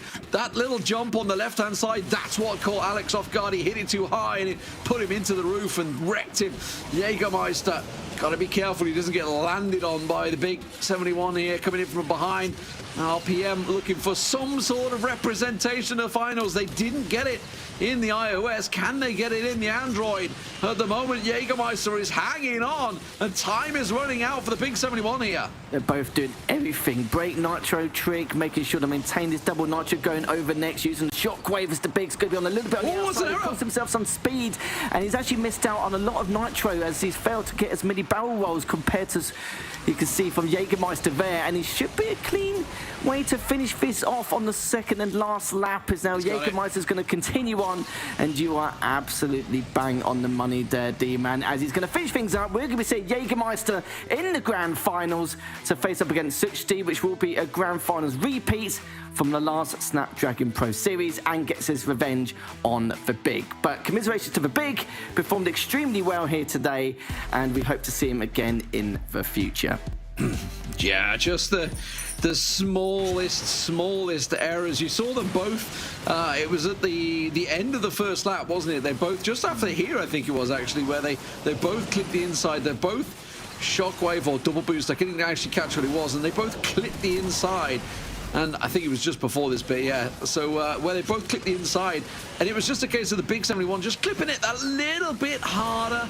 It brought them very close, but then just again another unforced error, or well, that's hard to say, unfair to say unforced error. That was the error there where Big just boosted, clipped the side of the wall. They didn't quite tilt it enough, and that can be the smallest of differences between these two drivers. Fantastic drivers, no doubt about it, but Jägermeister gets into the Snapdragon Pro Series finals once again against CEST. We've been here before. If I'm not mistaken, season 2, it went 3-0. It was a quick one and done job for CEST last time around. That's how I remember it, because it went so quickly. I couldn't believe it, because not only was it an upset, it was an upset of epic proportions, and it was actually quite a large margin in a couple of tracks in particular. It was in dominating fashion, but the worst thing is now, is Jägermeister now has to face him in the grand finals with already been one track down. So Jägermeister's obviously had his fulfillment of that revenge from the previous match. Hopefully he can provide that momentum, but fingers crossed for him. We'll see how he gets on, but CEST is going to be one tough nut to crack. Absolutely. The Season 1 champion versus the Season 2 champion. Who's going to be the Season 3 champion? We'll see you in a moment. The Snapdragon Pro Series powered by Samsung Galaxy is brought to you by Snapdragon Elite Gaming, Samsung Galaxy S23 Ultra, Monster Energy, and DHL.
Good afternoon, ladies and gentlemen. It is time to get all of the hype. This is the grand finals coming up in the Snapdragon Pro Series Asphalt 9. The lion's share of $5,000 is about to be given away. It's a best of 5. I can't wait. Suchti Jägermeister with Suchti coming in from the upper bracket. It's Season 1 winner versus Season 2 winner. I don't know how to call this, Demon.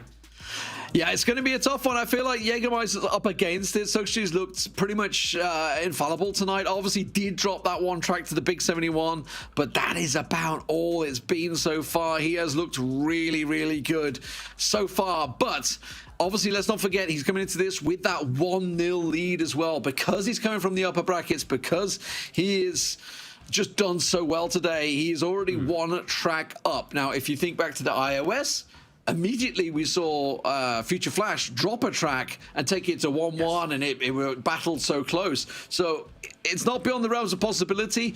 As just what we saw against the Big 71, the starts are vital for these races.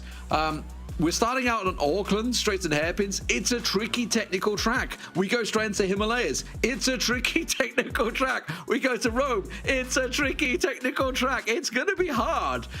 This is some tough tracks they've chosen here. Noticing just a little bit of a pattern there, I have to admit. Do you think that necessarily favors one driver over the other? That it's that they are twisty and technical as opposed to more open, and it's easier for a driver to maintain a lead once they get it?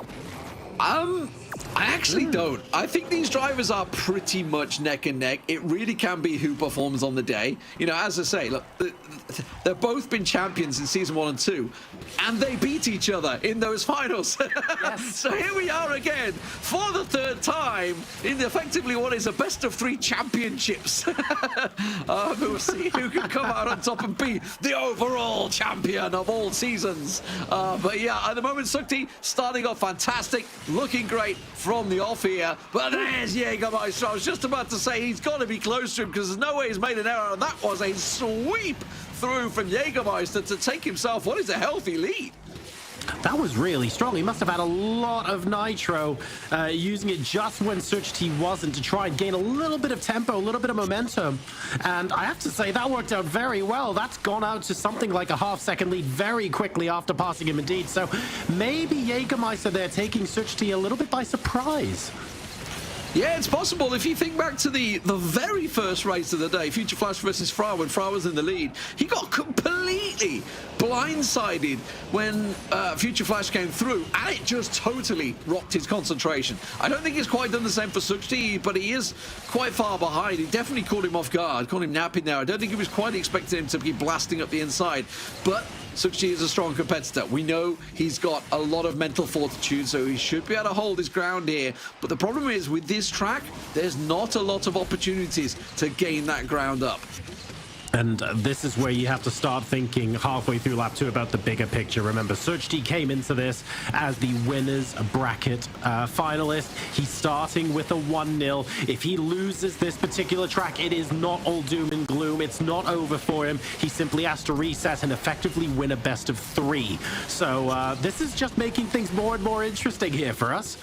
Yeah, absolutely. This is looking like Jägermeister will take it. There's not really a great deal he can do wrong at this point. As I say, there's only a couple of areas where he can trip up. It's not like some of the more tricky testing tracks that really can throw things at you. So just go around this corner. Should be nice and clean. Absolutely is. And over the line for victory to Jägermeister. So he squares things up immediately. 1-1, as you say. We're effectively into a best of 3, best of 5 out the window. Reset your mind. Suchti will be doing the exact same thing and thinking, all right, Himalayas, this is where I start my climb to victory. Now, what did Jägermeister do that was so right there, Demon? I understand that they were able to trade places and that Jägermeister managed to get into the lead. What surprised me was how quickly that lead turned into half a second, 3/4 of a second. Yeah, if you look at that, I mean, literally, he just caught it straight at the start of the replay. The side swipe caught the car. He was kind of the front of the car was kind of up in the air, which is basically what dumped it to the side. If it would have been flat, it would have just bounced and then they carried on. But because it was slightly unsettled, it just slowed him down that much more. I mean, in terms of, like, if you actually watch the finish, I mean, the gap doesn't change. The gap never changes after that. That's the gap. That's where the gap came in. It would have been nice to see Jägermeister's perspective. Obviously, we didn't see. We were looking at Suchti's perspective. Jägermeister's perspective to see what he did to get in that position of the inside line. I mean, yeah, it's easy to say he took the inside line, but what did he do to have the boost to be in that situation to basically clip him? If you think back to the Rome Capital of the World finals, iOS finals, we saw Yafaya doing a similar sort of crafty maneuver where he basically planned to get overtaken to use that shockwave and wipe out the opponent.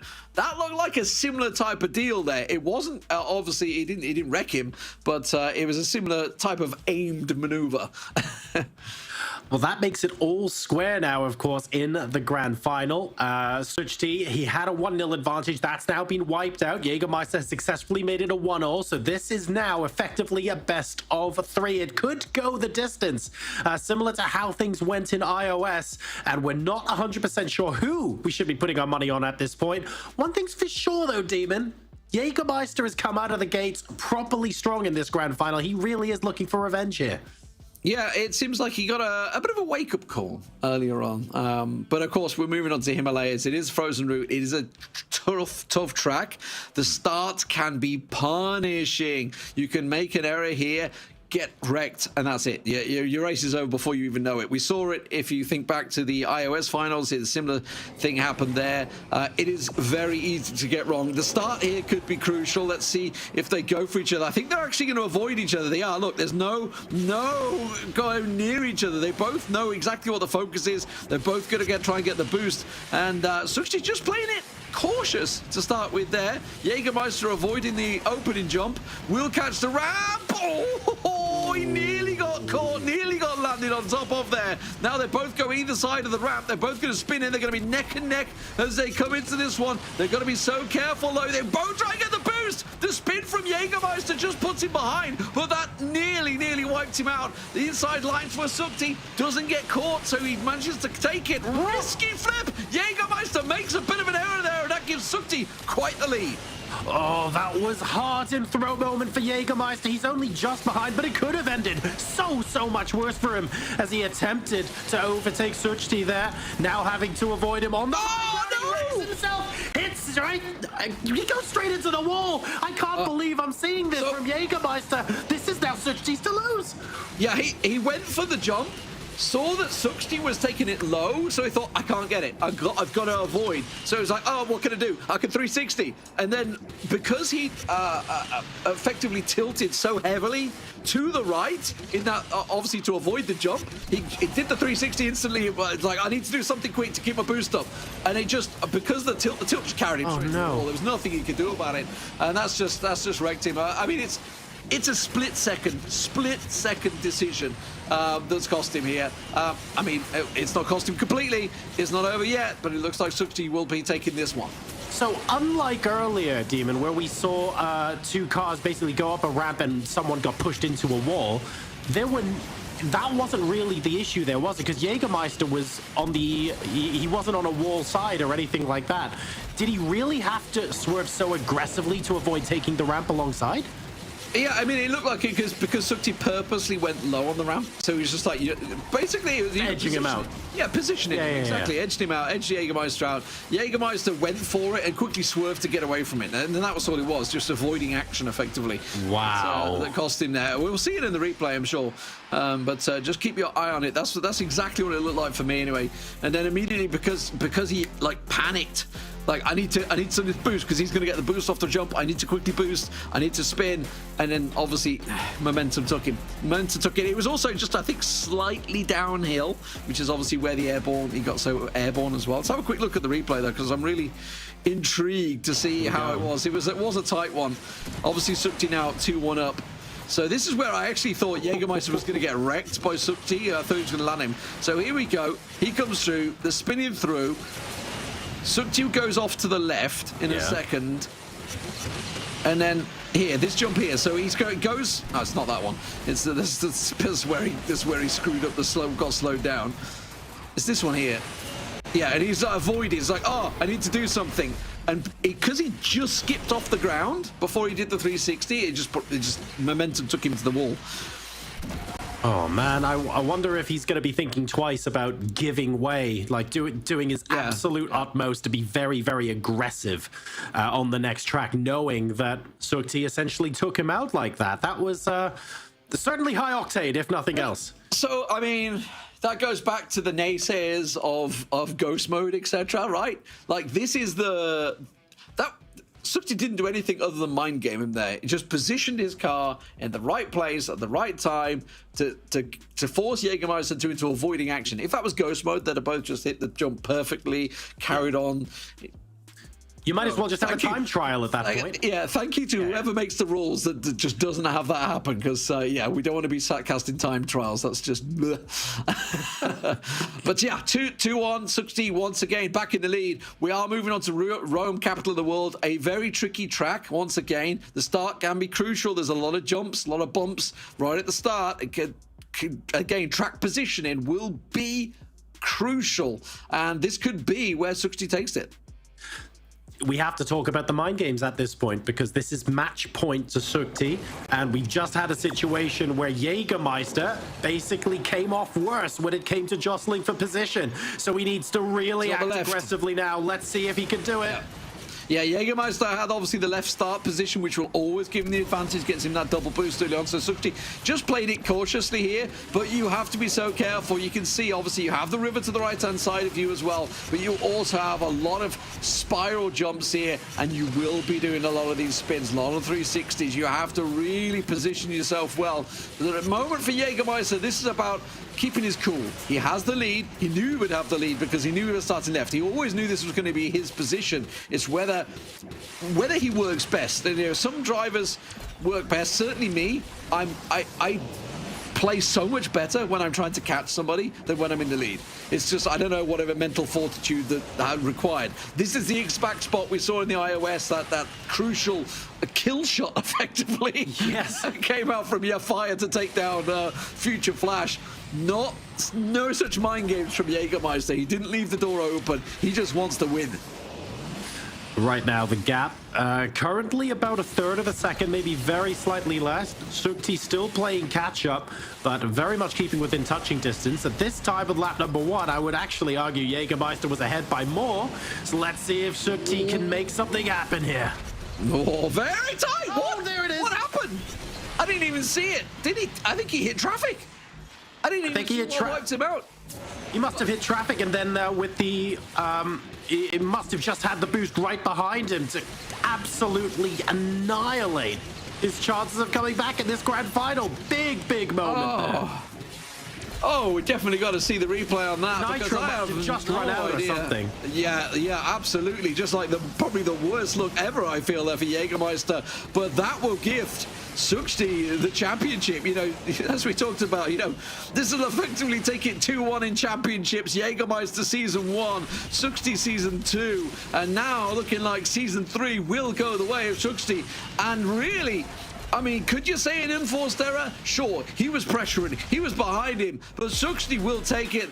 He is the champion here of the Snapdragon Pro Series Grand Finals on the Android. And Jägermeister, oh my days. Let's have a look at the replay and find out what the heck just happened, because I couldn't see what wrecked him, I gotta be honest. I feel like he hit traffic just as Nitro ran out, and Sukti must have just had his Nitro still activated behind him. That happened so quickly. Like, that's a hypothesis at this point. I'm not even saying I saw it. Well, we were obviously looking at it from Sukti's point of view, so we didn't really see what was going on. It was, okay, let's have a look. We're into the second lap here, so this is where they shockwave over. I still didn't catch it. I don't think they made contact. No, I don't think so. My theory was Sukti came up behind him and just hit him as Nitro ran. I don't think that happened, you know. I'm not sure. No. I mean, Sukti didn't touch him. I was absolutely nowhere near. This was completely something that Jägermeister hit. I didn't even catch it. I happened to look at Sukti's screen once again, the exact moment of impact. So I completely missed it. But either way, wow. It was nitro braking. It's nitro braking error. A nitro braking error. Really? Really? Is that what it was? I mean, to lose that, I mean, it's a technique. Like, don't get me wrong. Obviously, you know, you can't say it's a game bug. It's a technique that everybody uses. So, but that, oh man, that's heartbreaking. He was in the lead. I mean, it was close, but we could well have gone to the fifth and final map. It wasn't the case. Sukti. Hats off to him. You know, he's looked dominant today anyway, outside of that. But what a way to lose for Jägermeister. Heart-wrenching. You've frozen on me. He's gone.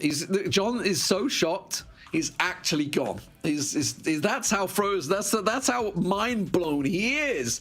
That he's just seen another championships go. We've had two fantastic champions today, ladies and gentlemen. Obviously, the iOS and Android, $5,000 going their way. $200 to fourth place, $400, sorry, for the third place, $700 to Jägermeister there, and $1,200 going the way of Sukti, the champion once again. blowing Durasar's mind here as they race in the Rimax. And it just leaves me here to say we've had some absolutely fantastic races today. Like, this has been probably the best season I think that I've seen coming out of Asphalt 9, like the most competitive. Often we will have clear favorites, but I don't think today Future Flash, who has, in fairness, won once again today, but he was pressured. Made some fantastic comebacks last time. Season 2, he came back from 2-0 down, won it 3-2. This time around, pressured all the way by Yafaya, takes it 3-2 once again. If you look back to Barcelona as well, just 2 months ago, he came out on top there, dominating over the iOS for Europe and MENA. There are others out there, yes, I know, the likes of Elite Joe, etc., that can compete, but we're talking about Europe and MENA. And of course, looking over towards Android today, Sukti, the deserved champion, I think it's safe to say, in the end there. But Jägermeister, man, he's going to be absolutely furious the way that just played out for him. But that is the beauty of the sport, right? That's what it's all about. Thank you very much for watching, everyone. Thank you very much for joining us here for the Snapdragon Pro Series. It has been the Asphalt 9 finals once again. I love it. I absolutely love it. I look forward to seeing you all at Season 4. Thank you very much for joining us. We'll see you once again in the winter.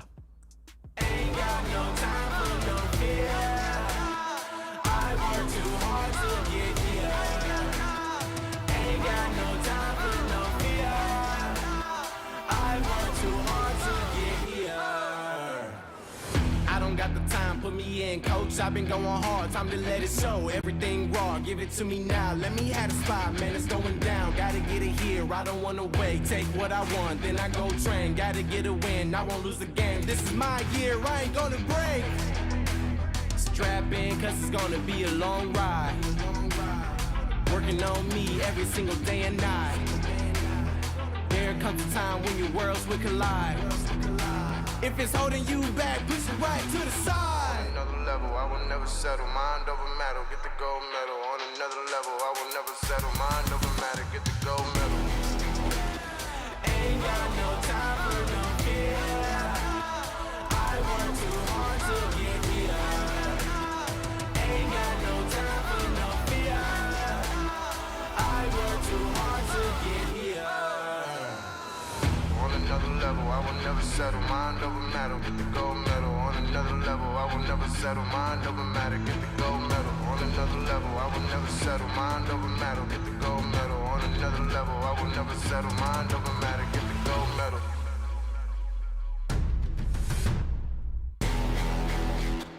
Ain't got no time for no fear.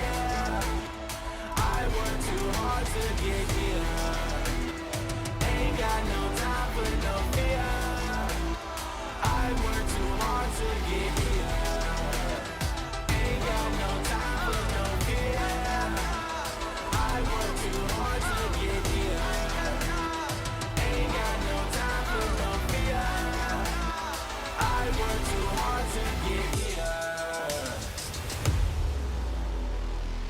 The Snapdragon Pro Series powered by Samsung Galaxy is brought to you by Snapdragon Elite Gaming, Samsung Galaxy S23 Ultra, Monster Energy, and DHL. Welcome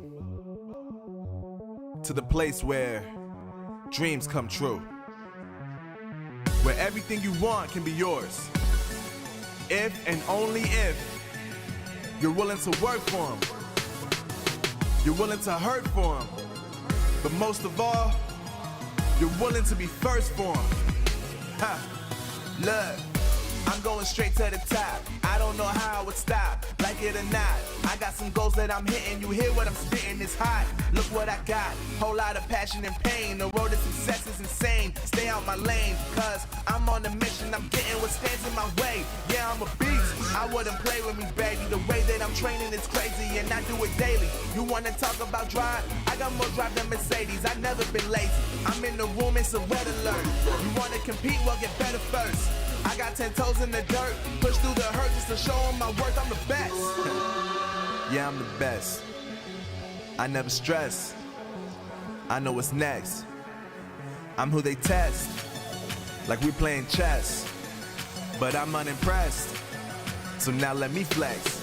Ha, yeah, I'ma work through the struggle and hurt, cause I know my worth, and I gotta be first. Ha, yeah, I gotta be first. Look, I don't want anyone's sympathy. I understand what it's meant for me. I give my focus and energy. If it's meant to be, then it's meant to be.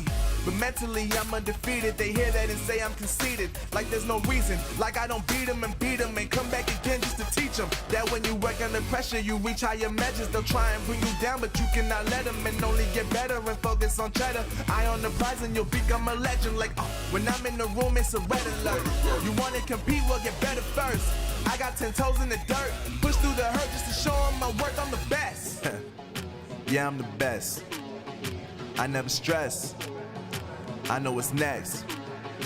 I'm who they test, like we playing chess. But I'm unimpressed, so now let me flex. Ha, yeah, I'ma work through the struggle and hurt, cause I know my worth, and I gotta be first. Ha, yeah, I gotta be first. They don't know what's gotten into me, how'd I turn pain into energy. Through all the struggle and hurt, remember my worth, and that's why I gotta be first.